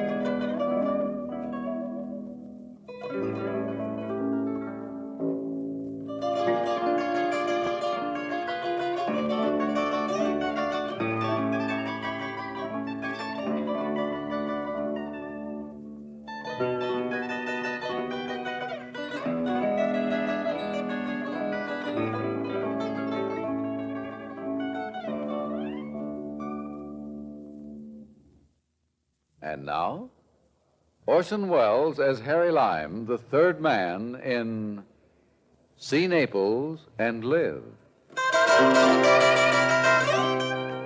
Once upon a time, there was an exquisite and huge emerald locket which spent most of its life looking out of the world from the rather fleshy neck of a Mrs. Donaldson as she waddled like a golden duck across the international social horizon. I had a rather strong desire to change the habitat of this particular locket from the neck of this particular lady to my own particular itching palm. It was Naples before the war. Enter. Ah, you kept me impatient for an hour, Mr. Lime. I'm sorry, Signor Rubio. I just flew in from London, forgot to move my watch ahead. It is my knowledge that you have been in Naples for 3 days now, but it does not matter. I am a man with a skill for waiting. I'm going to be very brief. I won't waste any more of your time, old man. Bueno. At first, I must tell you that I have made all the arrangements to dispose of the Donaldson Emerald. Oh, yes? As soon as we possess it, of course. There's a small item I forgot to tell you about, Signor Rubio. I have decided to include you out. I do not think I understand. To be brief and simple, I've decided to dissolve our partnership, old man. Oh, you're disposing of me? Perhaps that's a nicer way of saying it. I do not prefer to be disposed. Naturally you don't, but sometimes we get disposed whether we like it or not. Mr. Lime, we began this enterprise together, and I think we shall finish it together. You have never been more in error, old man. Now you must forgive me for running off my... A moment, Mr. Lime. Yes? You recall Carlos? I do. And that young man from Innsbruck, I forget his name. You mean Mannheimer? Yes, if it were possible, they would be very sorry they were rude to me. I'm now the most well-threatened man in Europe, and you have joined an innumerable caravan. Arrivederci. Don't farewell me yet, Mr. Lime. Sorry, but I really must. Do not force me to shoot you. If you take one more step toward the door, I will fire. Now, don't be a complete fool, old man. If they found a dead man in your room, they'd hang you. I will be easy with you. Just tell me where Mrs. Donaldson is, and I will forgive you your ungratefulness. Rubio, I'm on my way out. If you fire that gun, the police will be here before you can get out of the hotel. Buongiorno. There's a saying in this city, see Naples and die. It only proves that life is very short and uncertain for us all. Goodbye, old man. Believe me, I am not a professional hero. But I was not at all concerned about Signor Rubio putting a bullet in me, not in his hotel room. I hurried to the pier where the Arcturus was about to dock. She was carrying precious freight, Mrs. Donaldson. I'd already made arrangements with one of the customs officials to hold Mrs. Donaldson up on a pretext of going through her luggage. A few thousand liras did the trick. Oh, you stubborn man. I tell you, there's nothing contraband in my luggage. You've already gone through my clothes twice with your dirty hands. Amy, Talk to this man. He doesn't understand a word of English. My Italian is worse than his English. Mi rincresce tanto, signora, ma è necessario. Ho istruzione di esaminare il vostro bagaglio. Deve aver pazienza. What seems to be the trouble here? Thank heavens, an American. I have no idea why this idiotic official is rummaging through my clothes. That's just a matter of form, you know. You'd think I was a smuggler or something. I've been to Naples many times, and there's never been this ridiculous fuss. I'll talk to the American consul. See to it that this man loses his job. I wonder if you could talk to him. That is, if you can speak Italian. Of course, I'd be only too happy to. Let me see what I can do. Che cosa succede qui? È di regola di esaminare ogni 25 passeggeri. No, questo non è necessario, conosco il signore. Questa è la mia carta. Ah, signore, mi rincresce tanto di aver dato alla signora tutto questo disturbo. No, veramente. Niente. It's all right now, you're cleared. Here, let me help your bags, Thank you ever so much. I don't know what I would have done without you. Amy, get one of those porters to help us with the luggage. Yes, Mrs. Donald. I have my car here. I'll be glad to give you a lift to your hotel. Oh, I wouldn't want you to bother. Oh, no bother at all. One fellow American to another, you know. Thank you.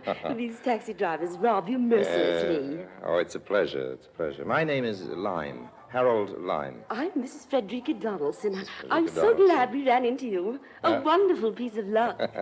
Well, let's say we're well met.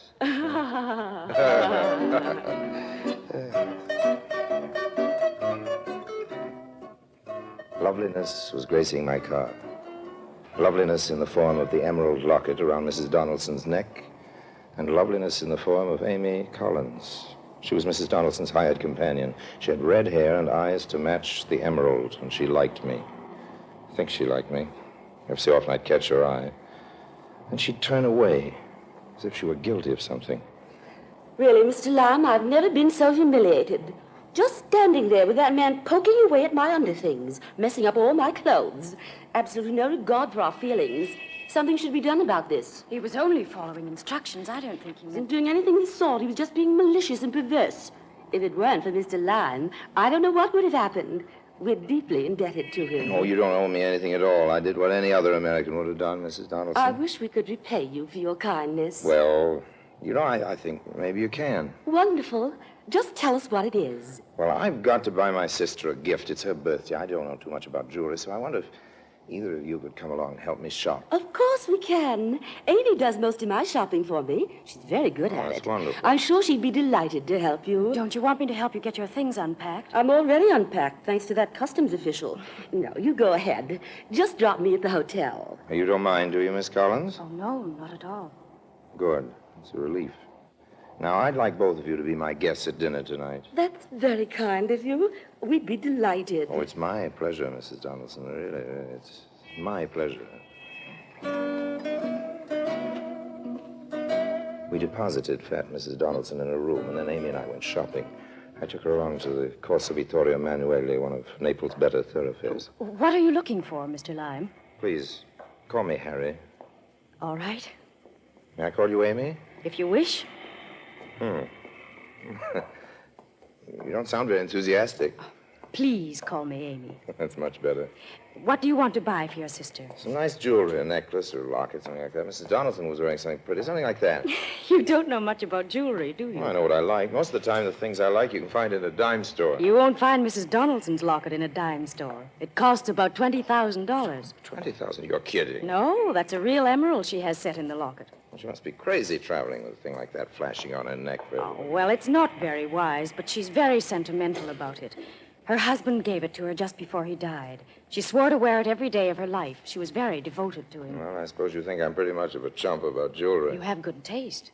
I also have good luck meeting you. Life is very strange, isn't it? No, why? Well, just half an hour ago, you and I were total strangers. Now here I am helping you buy a gift as if we'd known each other for a long time. Well, there's nothing wrong in that, is there? No, it's just at the moment you entered the scene, things seemed to move fast and efficiently. You make it sound as if it were a force. Oh, I didn't mean it that way. I can go away and come back again and do it more slowly. I suppose I sound foolish. Perhaps it's because you like me too soon. Well, I liked you too soon. Well, That's probably too fast for you, too, but you see, I'm a man who says what's on his mind. It's probably not a very efficient way of talking to a gentle soul like you. oh, no, I prefer straightforward people. All right, now, you be straightforward. What was your first reaction to me when you first saw me? I was interested, perhaps, maybe intrigued. That's better. You have a way of condensing relationships quickly. Well, if people like each other, they don't need a calendar full of time to tell them about it. Good things grow slowly. Here's a shop. Well, they all look pretty. That filigree pin. I like that. It's very nice. Which one? The one near the large cameo. Oh, yes, it is very pretty. Shall we go in? Wait, let's look at the other things in the window. I'm begging your pardon. I heard you conversing English. We were talking American, a totally different language. I am trying to reach Via Salvatore Rosa. Could you inform me how to get there? Sure, old man. Turn right the next corner and go straight for 3 squares. I'm much grateful. That's right, all Perhaps right. you would like to... you like a cigarette? No, thank you very much. Just turn right at the next corner. Oh, I'm unhappy to trouble you further, Oh, but that's, do you have a match? I'm sorry, but I don't have any matches with me. I have a light. Mademoiselle is most generous. 1,000 thanks. Turn right at the next corner. And 3 squares And down, 3 eh? squares down. Good day That's to a you all. good Perhaps day. we will meet again, eh? Good day. He seemed most reluctant to leave. Yeah. An odd fellow. Why did you refuse to give him a I light? didn't like his face. Did you ever see him before? Why do you ask that? We acted as if he knew you. Well, I didn't care to know him. I think you gave him the wrong direction. Well, it could be. It seems that if he followed your directions, he would find himself in the Bay of Naples. I'm sure it won't dampen his spirits. Shall we go in now? Yes, of course. There's just one thing I'd like to ask you. I'll answer anything you want. What do you do for a living? For a living? Oh, I'm a dealer in objets d'art. I wander through the world, collecting the best things. It sounds very interesting. It is. It's often quite exciting. Now, let's go in and buy that filigree pin.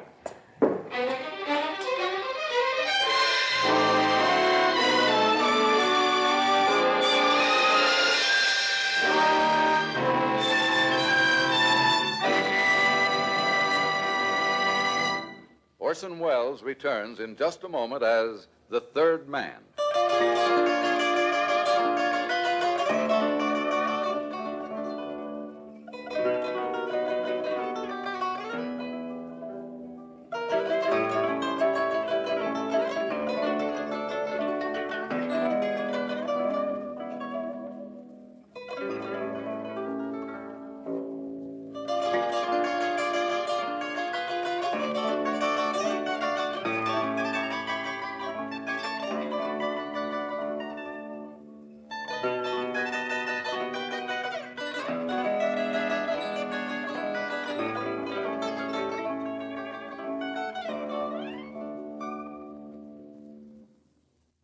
And now, Orson Welles as Harry Lime, the third man in See Naples and Live. I bought a pin for 2,500 lira. On the way back to Amy's hotel, she was thoughtful and not much inclined to do any talking. I took her by the hand. She didn't object to that, but she didn't react to the touch. Put it simply, she just let me hold her hand, nothing more. I suspected that Signor Rubio had made too strong an impression. It was essential now that I work fast. The emerald would have to be in my pocket tonight or not at all. However, I wasn't worried about Rubio. Strange enough, it was Amy. It bothered me. I was beginning to be a little too fond of her. And that was bad. I always make it a point not to be too fond of anyone in this world. This is a lovely romantic restaurant. Well, I'm glad How you did like you it. discover it, Mr. Lime? You just ask the porter in the hotel. They know everything in Italy. The portiers are the best informed people in the country. It's simply delightful. Oh, good. Don't you think so, Amy? Yes, I do. It's charming. Won't you have some more spumante? Well, just a drop. I declare, it's just like champagne. Yes, it's the Italian version. It's so kind of you to give so much time to us, Mr. Lime. Really, it is. Amy, isn't Mr. Lime just a dear? I think he's most generous. Oh, I'm having such a delicious time. I feel so happy. Happier than I've been since... I wish poor Benjamin were here with us. You would have liked him, Mr. Lime. Oh, I'm sure I would. Poor Benjamin. Oh, no, Mrs. Donaldson. Let's not be sad here. Just have a little more spumante. Oh, I really don't think we should. I'm afraid you're going to make us all drunk, Mr. Lime. Oh, Amy, I don't think another drop will hurt us. After all...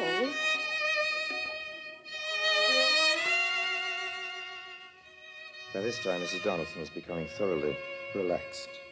Spumante is a fine relaxer. I stirred the champagne with a wooden swizzle sticks, the bottom of which was well laced with phenobarbital. My keynote for the evening, as you can see, was relaxation. Before the evening was over, my emeralded guest was going to be the most relaxed woman in all Italy. The spumante bubbled and frothed over as I stirred it.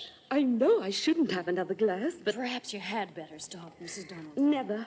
I just feel so wonderful. How about you, Amy? All right. A toast to us. May we always be as happy as we are now. A toast to you, Mr. Lime. You wonderful, wonderful man. I patted her neck. I wanted her to get used to the touch of my hand against her neck. She withdrew a little, for her neck had become super sensitive about the locket.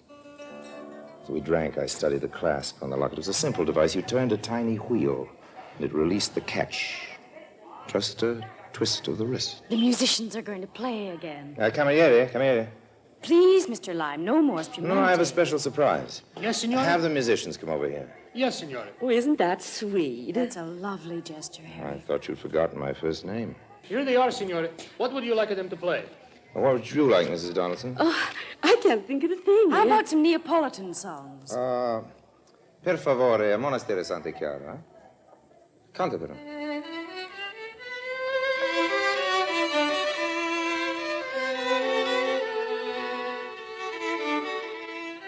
It was going to be very easy. They were completely at ease, and they trusted me. Amy stole her hand into mine as they played. It was really quite pleasant. I leaned back and relaxed.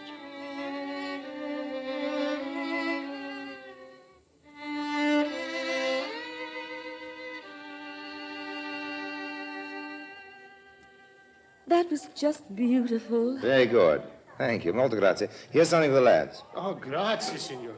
Did you enjoy it, Mrs. Donaldson? They played divinely. I have a wonderful idea. How would you all like to go for a drive to Pompeii? At this hour? Yeah, it's only 10 o'clock. It's a full moon. It'd be quite a thrill. I'd adore to go. Fascinating place. I've been there many times. Well, you have to see it at night. That's Isn't the it time. closed? Of course it is. We can go in through the back way near the arena. I'm willing if Mrs. Donaldson is. Try and stop me. What a marvelous idea. It's just one thing. What is it? Amy told me about your emerald locket. I think it'd be safer if you left it at your hotel. In the safe at the hotel. Don't you worry about it. I never take it off No, but my really. neck. Except when I retire. Don't worry about it. It's perfectly safe. Besides, we won't find any criminals in Pompeii. No, I'm sure not. But all the same, I'd feel better if you left the Oh, locket. no, I can't do that. Please don't fret about it. All right, if you're sure. Let's go right now. Just let me pay the bill. Cameriere? Yes, signore. Conto, per favore. Check. Si, signore. It was less than an hour's ride to the ancient, extinct city of Pompeii, lying like a corpse at the foot of its killer, Vesuvius. We entered through the gardens of an ancient home. The moon shone down hard and white, lighting up the empty city. Isn't it thrilling?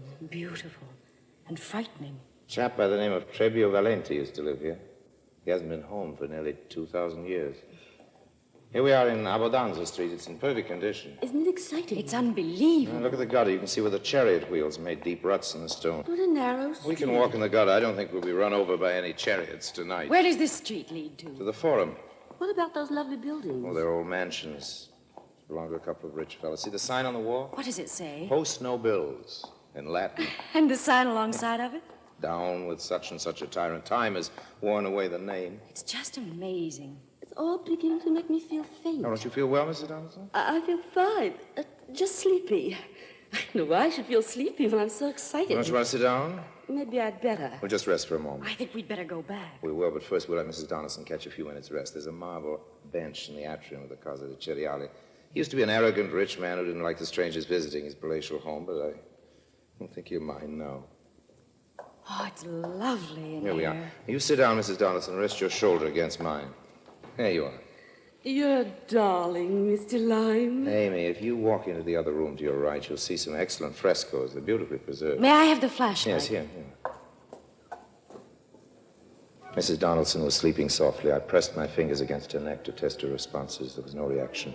Tried it again so that even in her sleep she would feel no alarm, become accustomed to the feel of fingers around her throat. She slept peacefully on. I quickly unloosed the catch in with slow care, not to slide the locket, picked it gently off her neck. At the same time, I held her hand to divert a sensation of touch. It was done quickly. I was ready to make my silent departure, gently propped her against a pillar. Then I heard a sound that froze me. Footsteps. Footsteps, and they weren't Amy's. Who's there? What's the matter? I caught a glimpse of him. It was one of the guards. There's only one thing to do. Run. Strada Stabione, I turned the corner and ran into one of the old Roman baths. I made for one of the rooms, expecting it to have another exit. It was dark, and I fumbled around. I had a very unpleasant feeling when I became aware that the only way out was the way I came in. I reined back. It's too late. My pursuer was standing at the entrance with a flashlight in one hand and a gun in the other. It was not a guard. It was Rubio. You see, Harry, fate has thrown us together again. It's still around her neck. The locket, please. I just told you it's I'm not in my hotel now. This time I will kill you. Give me the locket.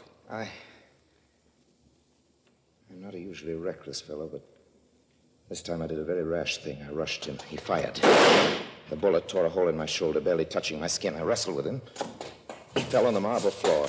His wiring very strong. In a few seconds, it was clear that he was in far better shape than I. Then he hit me a very rude blow on the head with a gun. And I abandoned the fight. For a moment, I just lay there thinking what a very evil moment of my life this was. Now, the locket. Okay. Thank you. And now I think I will dispose of you for having caused me all this trouble. Halt! Un momento! Getta il revolver, signore, altrimenti tiro. That's the police, Rubio, old man. You're caught. Momento. Caught red-handed. Come. But the emerald. It doesn't belong to you, old man. Better go along quietly with the police. Corpo, Look, there's some more of them coming through the door. No use putting up a fight. Remember what I've always told you, old man. Crime doesn't pay.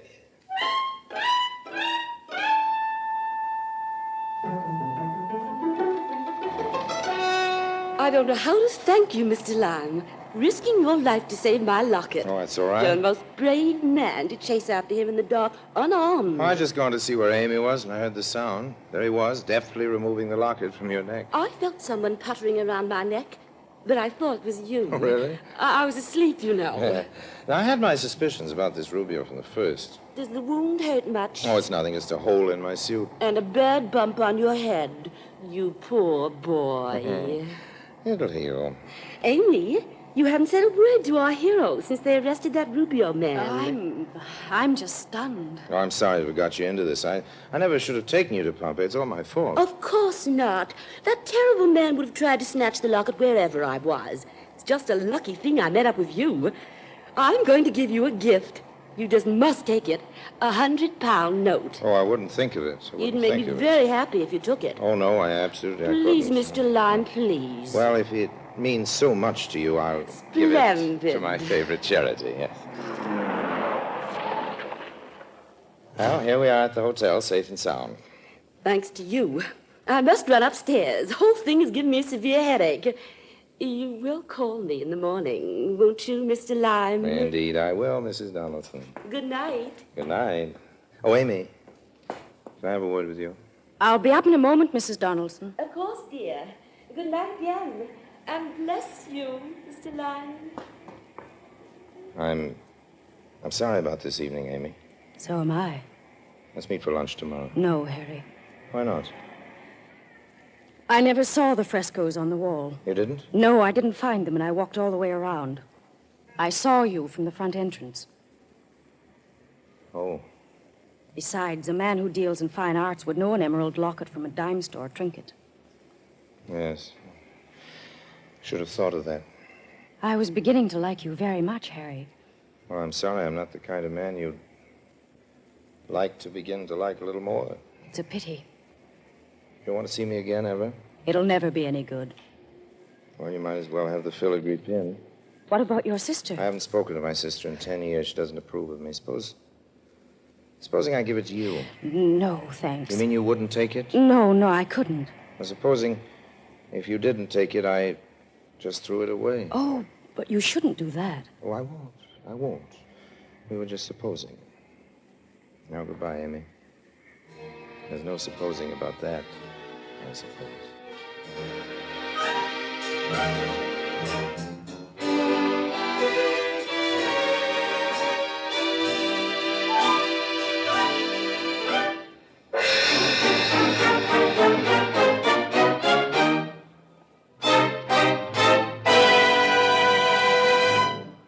Harry Lime returns in just a moment.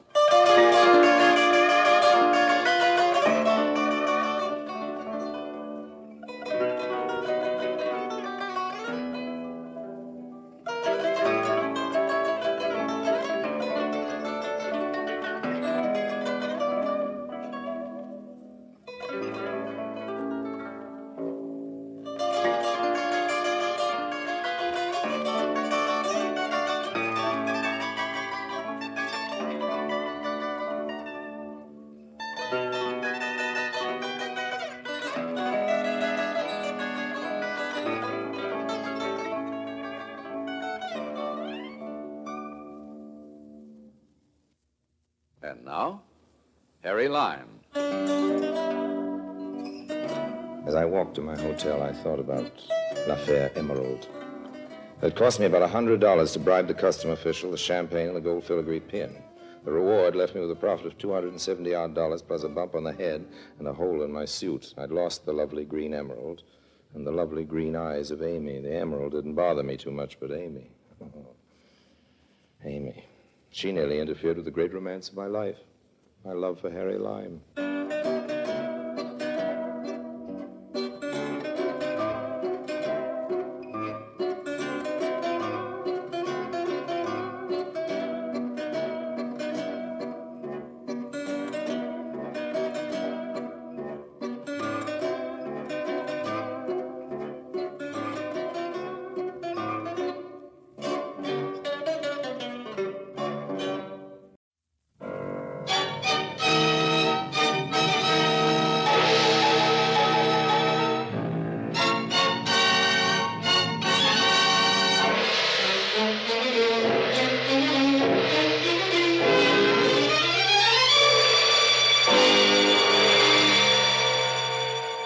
Presenting Orson Welles as the third man.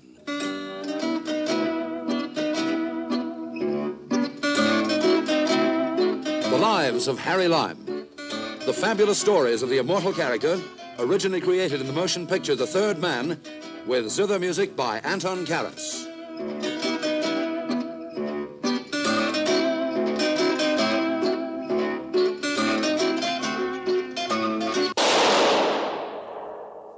That was the shot that killed Harry Lime. He died in a sewer beneath Vienna, as those of you know who saw the movie The Third Man. Yes, that was the end of Harry Lime.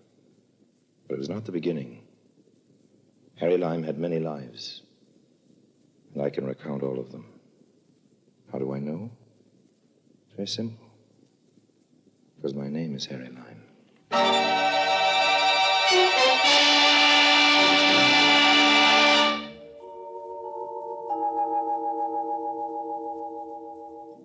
Don't get me wrong, I love Budapest. From Budapest come goulashes and shardashes. Shardashes being something you dance and goulash being something you eat if you go for all that paprika. Me, I love it. So, when I got that telegram, I took the first train to Hungary. Maybe I'd better tell you about the telegram first. Dear Mr. Lime, it said, my bank is going to be robbed and I need your help. It was signed Fekete, evidently a man's name, nobody I knew. I knew all about bank robberies, however, and I was dying to help. Besides, as I say, I love paprika. So I started packing right away.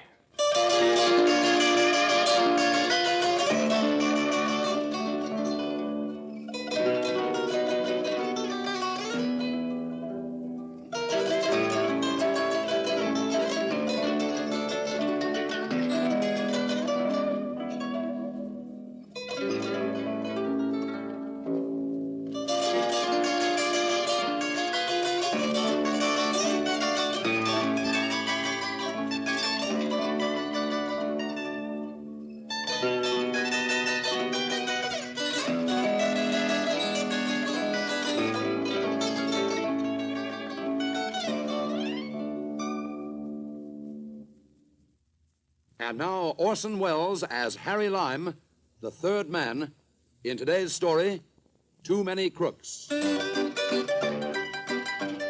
Before calling in at the bank, I stopped at a cute little flower shop I happened to notice across the way. Good morning. Would you give me something for my buttonhole? Why, Lily.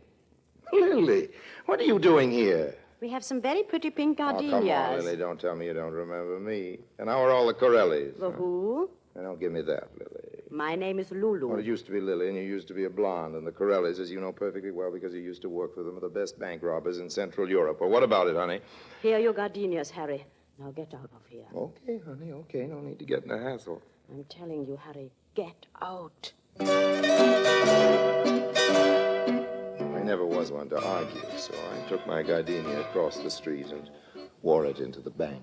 Mr. Feckerty will see Mr. Harry Lime. You can go in now, Mr. Lime. Oh, thank you. Mr. Feckerty will see you. Yes, that's what I gathered. This way, please. And Thank you. Oh, Mr. Lime, Yes. will you please extinguish your cigarette? Mr. Feckerty does not approve of smoking. Thanks. I'll bear that in mind. Mr. Lime. Come in and shut the door. There's a drape. Do you mind if I sit down, Mr. Feckerty, or is there a rule against that? Sit down, sit down. You're a very impertinent young man, but I don't mind that. I'm an impertinent older man. We ought to get along together very nicely. What's your proposition, Mr. Feckerty? Yeah. What do you mean? Just what I said. What's your proposition? Listen to me, Lime. I don't make propositions. I consider them. Have it your own way, Feckerty. I'm a big boy now, and I'm not so easily impressed. What do you mean, impressed? All this big desk, double secretary, Mr. Feckerty will see you now. Mr. Feckerty doesn't approve of smoking, busy executive hoopla. May go down very well with the bumpkins who give you their money to invest. But it doesn't mean a thing to me. You sent for me, didn't you? I crossed 3 national borders to get here and lost a lot of time, so don't ask me what's my proposition. What's yours, Mr. Feckerty? Very good indeed. You're just the man I hoped you were. Have a cigar. Wouldn't that be breaking the rules? I make the rules, Mr. Lime, and I don't like cheap tobacco smoke. Nor do I enjoy being forced to distribute these very costly custom-made Havanas to every, what is it you call them, bumpkin, who comes into my office. I think you'll enjoy these. Thanks. Light? Thanks. Good. Now that we're a little more at ease, suppose you tell me something about yourself. Why? What do you mean, why? I wish you'd stop asking me what I mean by everything I say, Feckerty. I said why, and I meant why. You put private detectives on my trail. You found me. You made me a very substantial down payment on services to be rendered. And now, when I get here, you want me to tell you about myself. That's just plain silly, old man. It's obvious that if you went to all that trouble and expense to get me here, you knew about me already. I'm the one to ask the questions, not you. Better and better. Mr. Lime, if you were just a little less notorious as a crook, I'd offer you a vice presidency in my bank. I forgive the insult, Mr. Feckerty. What do you mean, insult? There you go asking me what I mean again. I meant insult. Now, don't you get pompous on me, Lime. You are a crook, a well-famous one. You don't want to deny that? What I don't want is very simple, Mr. Feckerty. I don't want to be a vice president of your bank. Huh? Oh, I follow you now.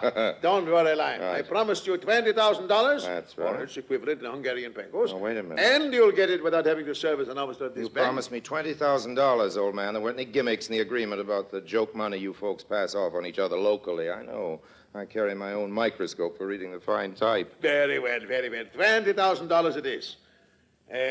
Don't you want to know what I expect you to do for it? Mr. Feckerty, you keep making me repeat myself. I told you before that I'm a big boy now. If you're giving me $20,000, I can relax, not worry about asking you silly questions. You're going to get around eventually to telling me what you expect me to do for it. Did you ever hear of a bank giving a reward? Yes, but only after a bank robbery. Exactly. Exactly. Only after a bank has been robbed. I'm reversing the procedure, Line. I'm giving the reward first. Oh, so that's the little caper, is it? You want me to rob your bank for you? Well, not at all, not at all. A reward is usually given for apprehending the thieves who have robbed the bank. What I want you to do, Harry, I may call you Harry? Certainly, old man. Call me Harry if it gives you any fun. Well, Harry, what I want you to do is to apprehend the robbers before the robbery is committed. Very clever, don't you think so? Have another cigar. In my business, I may get in the way of an awful lot of screwy deals, but I can tell you that never in a long career have I been offered in complete seriousness a loopier proposition than Mr. Feckerty's. It seems the key to the whole affair was Mr. Feckerty's junior officer in the bank, a certain Mr. Fodor. Ladislaus Fodor is the full name, Harry. He's one of our vice presidents. I see. And I tell you this right now, the man is an unprincipled criminal. Oh? And come here, and I'll show him to you. Come this way. You can see him through the glass panel. Oh, yes. There he is. Oh, that one. Second desk to the right. With all those silly hairs pasted over his bald head. That's the man. He doesn't look very dangerous to me. Fodor? Dangerous? He has the brain of a backward bird and the charm of a worm. Now that I look back on it, I can't imagine how I ever persuaded myself to be jealous of him. Jealous? I don't follow you, old man. If I have a fault, Harry, it is this. I do tend to be jealous Lulu often chides me about it, and I have promised to curb the instinct, but there's a part of my character. Lulu, you mean the girl in the flower shop across the way, that Lulu? She is the only Lulu I know, Mr. Lyon. How does it happen that you are acquainted with her? You see this carnation? I see it, yes. Lulu sold it to me, overcharged me scandalously, as a matter of fact. Well, Lulu is a working girl. She must live. How does it happen you know her? What makes you think I do? You know her name? Oh, one of the other customers called her that while I was still in the shop. As it happens, it was this little fellow you've just pointed out to me over there, the vice president, Fodor. Third vice president. I hate to keep harping on these commercial matters, Feckety, old man, but just how does my $20,000 reward come into the picture?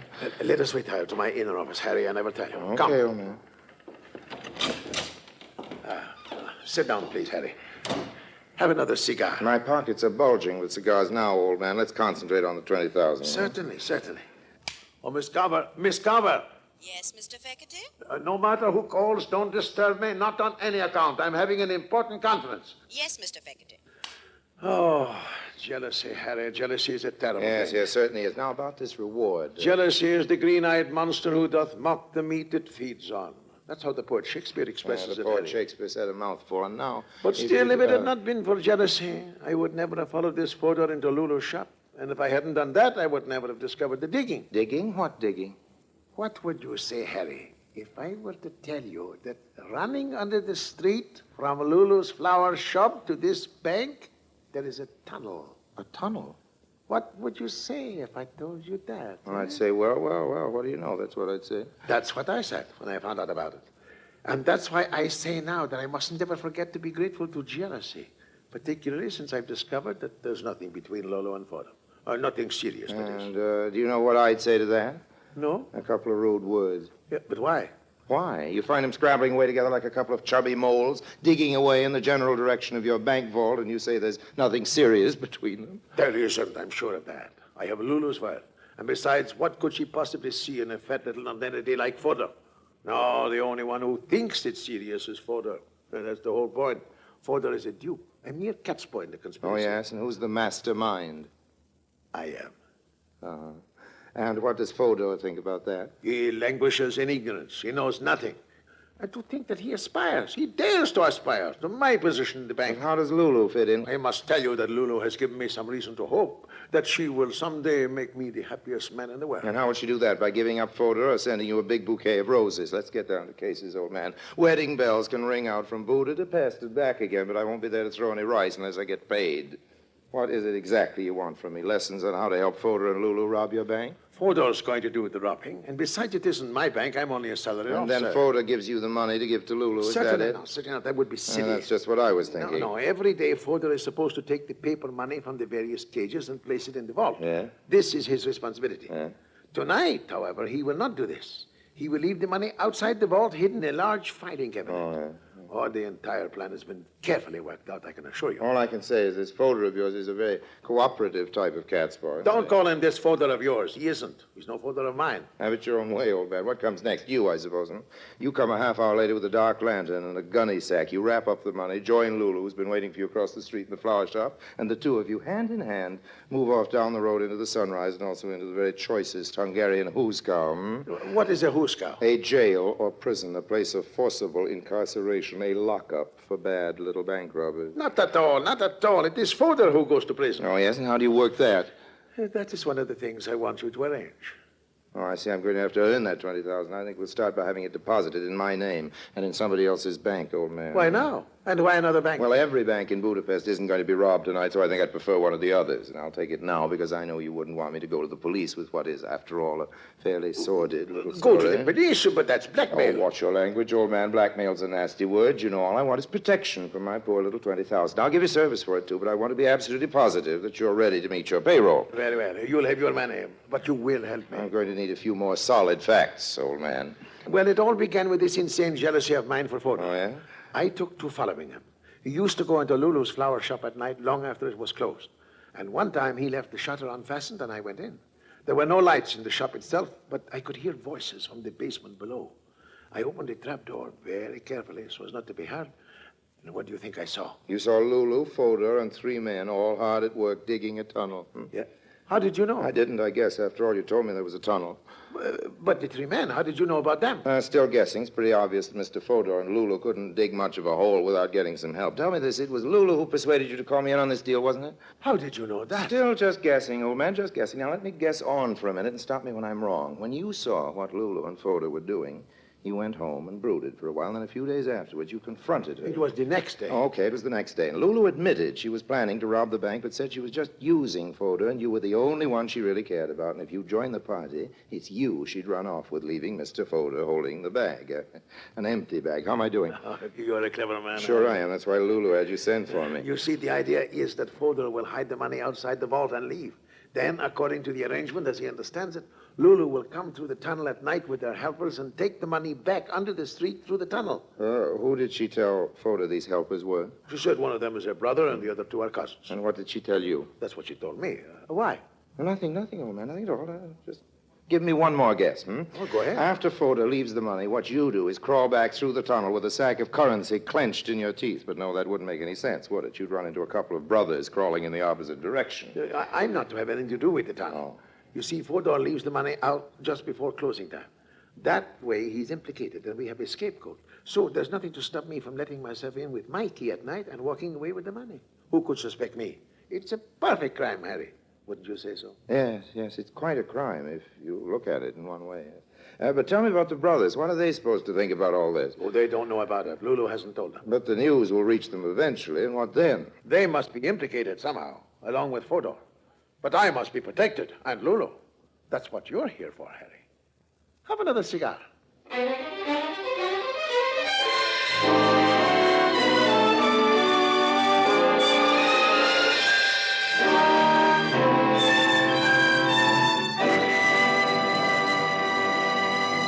Orson Welles returns in just a moment as the third man.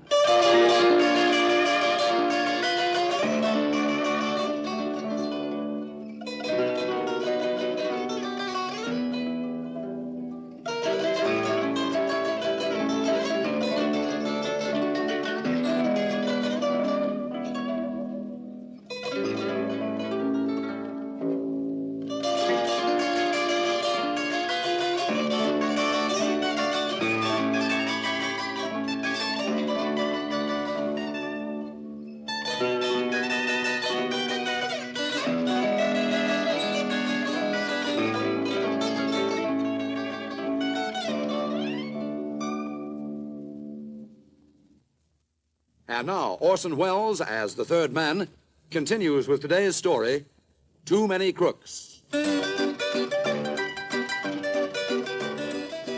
Naturally, the first thing I did after making my farewells to Mr. Feckerty was to go across the street and pay a call on Lulu. Harry, Yeah? listen to me carefully. I'm listening, honey. There's a little cafe on the hill above the old city. You know the place? There's a gold rooster on the roof. Well, what about it? Go there and wait for me. You never can tell when Fodor or Feckerty will be bursting in here. They keep jumping across the street to check up on each other and buying geraniums. Go to the cafe, and I'll be with you as soon as I can close up here. What about the boys below? Oh, what do you mean? The construction crew, the Corellis. Oh, Feckerty told you about the Corellis? I would have found out anyway, Lily. Lulu. Okay, what happens to them if you shut up the store? Isn't there a way out? No, but they won't be finished work before I'm back. And besides, what they don't know won't hurt them. Lily, or rather Lulu, it looks to me as though just about everybody around here is due to be hurt by what they don't know.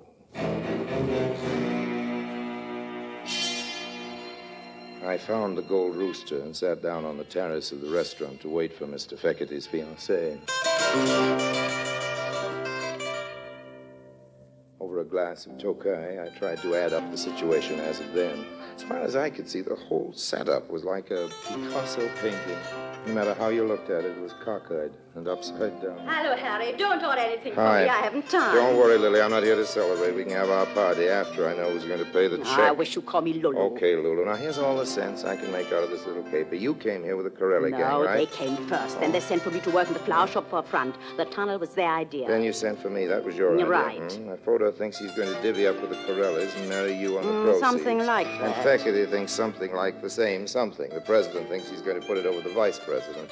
What about the construction crew? You mean Walter and the Yes, others? the Corellis, the original burglars. What are they going to get out of this? According to Feckerty, it's going to be the old double cross. But if I know you, Feckerty's in for the same gentle treatment. Harry, why should anybody get anything out of this except... Okay, Lily, okay. Book a couple of spaces for us on the first milk train out of Budapest, but be sure to get reservations on the bulletproof car. I wish you would call me Lulu. Time marches on. A lot of trusting Hungarian depositors line up at the bank, leave their hard-earned pengos at the impressive-looking gilt cages for what they fondly believe is safekeeping, and hurry home to have their evening plate of goulash. Closing time comes and goes. Fekete doesn't leave. He just pretends to, and stays skulking in his office. Meanwhile, Fodor takes the big packages of pengos, which, as you know, is Hungarian for money, dutifully to the door of the vault. He slams the vault loudly, this being for the benefit of the janitor, who is deaf anyway and doesn't hear, and quickly stows the loot in the empty filing cabinet, which he has thoughtfully left nearby for just this purpose. He then goes home and passes a very restless night.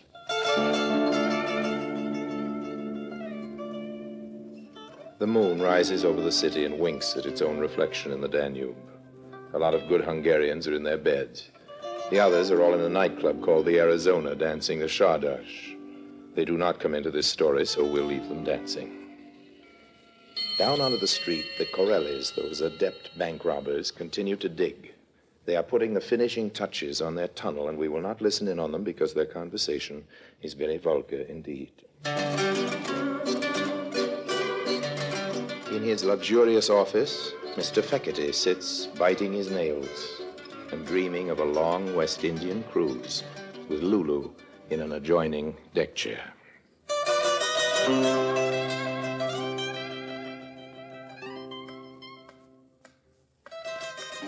As the gang in the tunnel understand it, when the clock strikes 12, they are to open the secret trap door, which they have previously prepared inside the bank, a section of tiling near the vault, go to the filing cabinet and take out the money which Fodor has left there, thus eliminating the noise and inconvenience of breaking into the vault, and, first closing the loose tile after themselves, scuttle back with the loot under the street into the flower shop, out into the night, and as far away from Hungary as possible.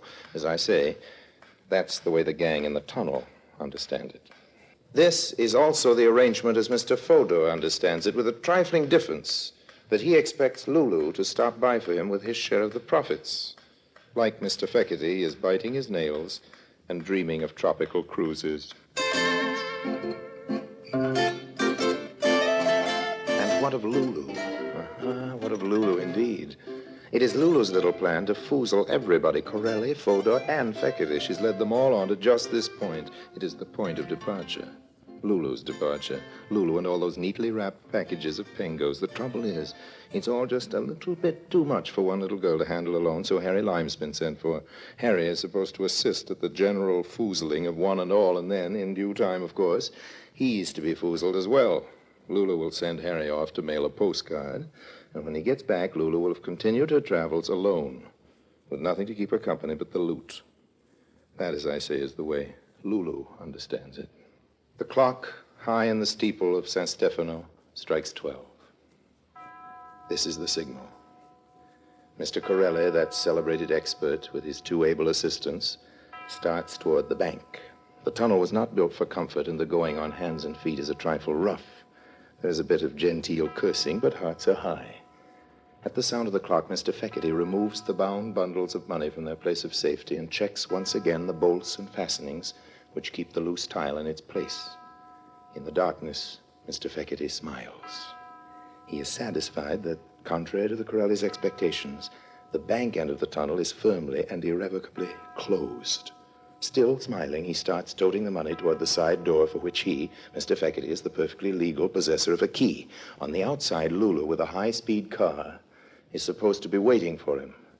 Unfortunately, however, a moment earlier, Harry Lime, on the flower shop end of the tunnel, has persuaded Lulu to go down for a moment and tell the boys not to try lifting that trick tile for at least a half hour. Lulu hates herself now for not having analyzed the merits of this suggestion.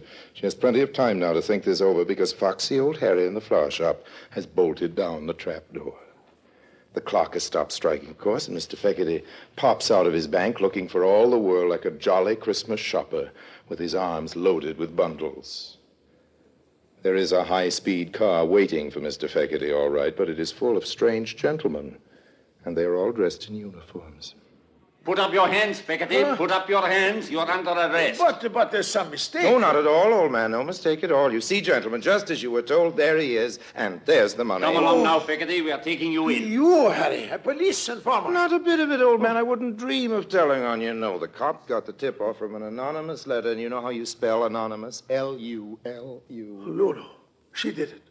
Lulu. That wouldn't be Lulu Hartz, would it? Alias Lily the Twister. Yes, officer, I believe so. There's a reward offered for her capture, isn't there? I should say there And is. what about the Corelli gang? They've got the biggest price on their heads in Central Europe. Oh, that's lovely. It's all beginning to add up. When you throw in the generous reward Mr. Feckety posted in the name of his bank this afternoon... But you're not going to collect that, are you? Why not, old man? After all, you put up the money for me to collect before the bank was robbed, didn't you? You also wanted me to thwart the Corellis, and if you yourself are foolish enough to go breaking the law, you'll just have to tell it to the judge. I'll tell him plenty. I'll tell him about you. Go ahead. I haven't broken any laws, remember, and you'll only help me collect my various rewards. As a matter of fact, Lime, just what is your connection with this affair? What have you done? Officer, all I did was turn a bolt on a trap door. Nothing at all, really, just a twist to the wrist. And now, if you've got some spare handcuffs ready, I think we better open it up again. The folks down below may be getting a little fretful, and I think they'll appreciate a change of scene. If you'll come with me, officer, I'll show you the place. Really, Mr. Lime, I can't tell you how Please, grateful. please, old man, don't mention it. Pleasure, I assure you. Won't you have a cigar?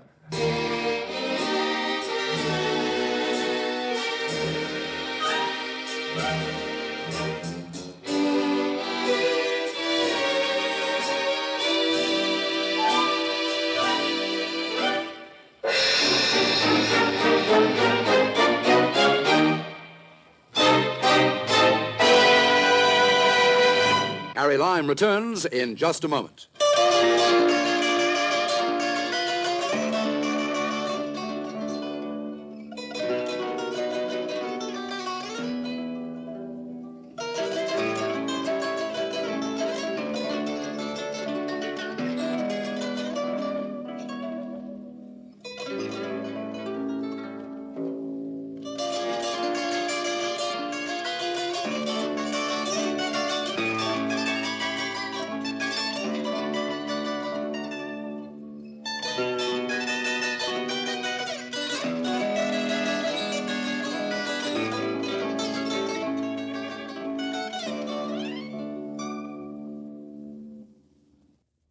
And now, Harry Lime.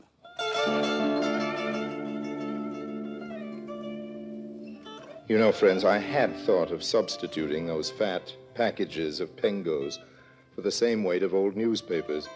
But the rate of exchange wasn't so good on the pengo just then, so I resisted the temptation. After all, as Mother always said, too many crooks spoil the goulash.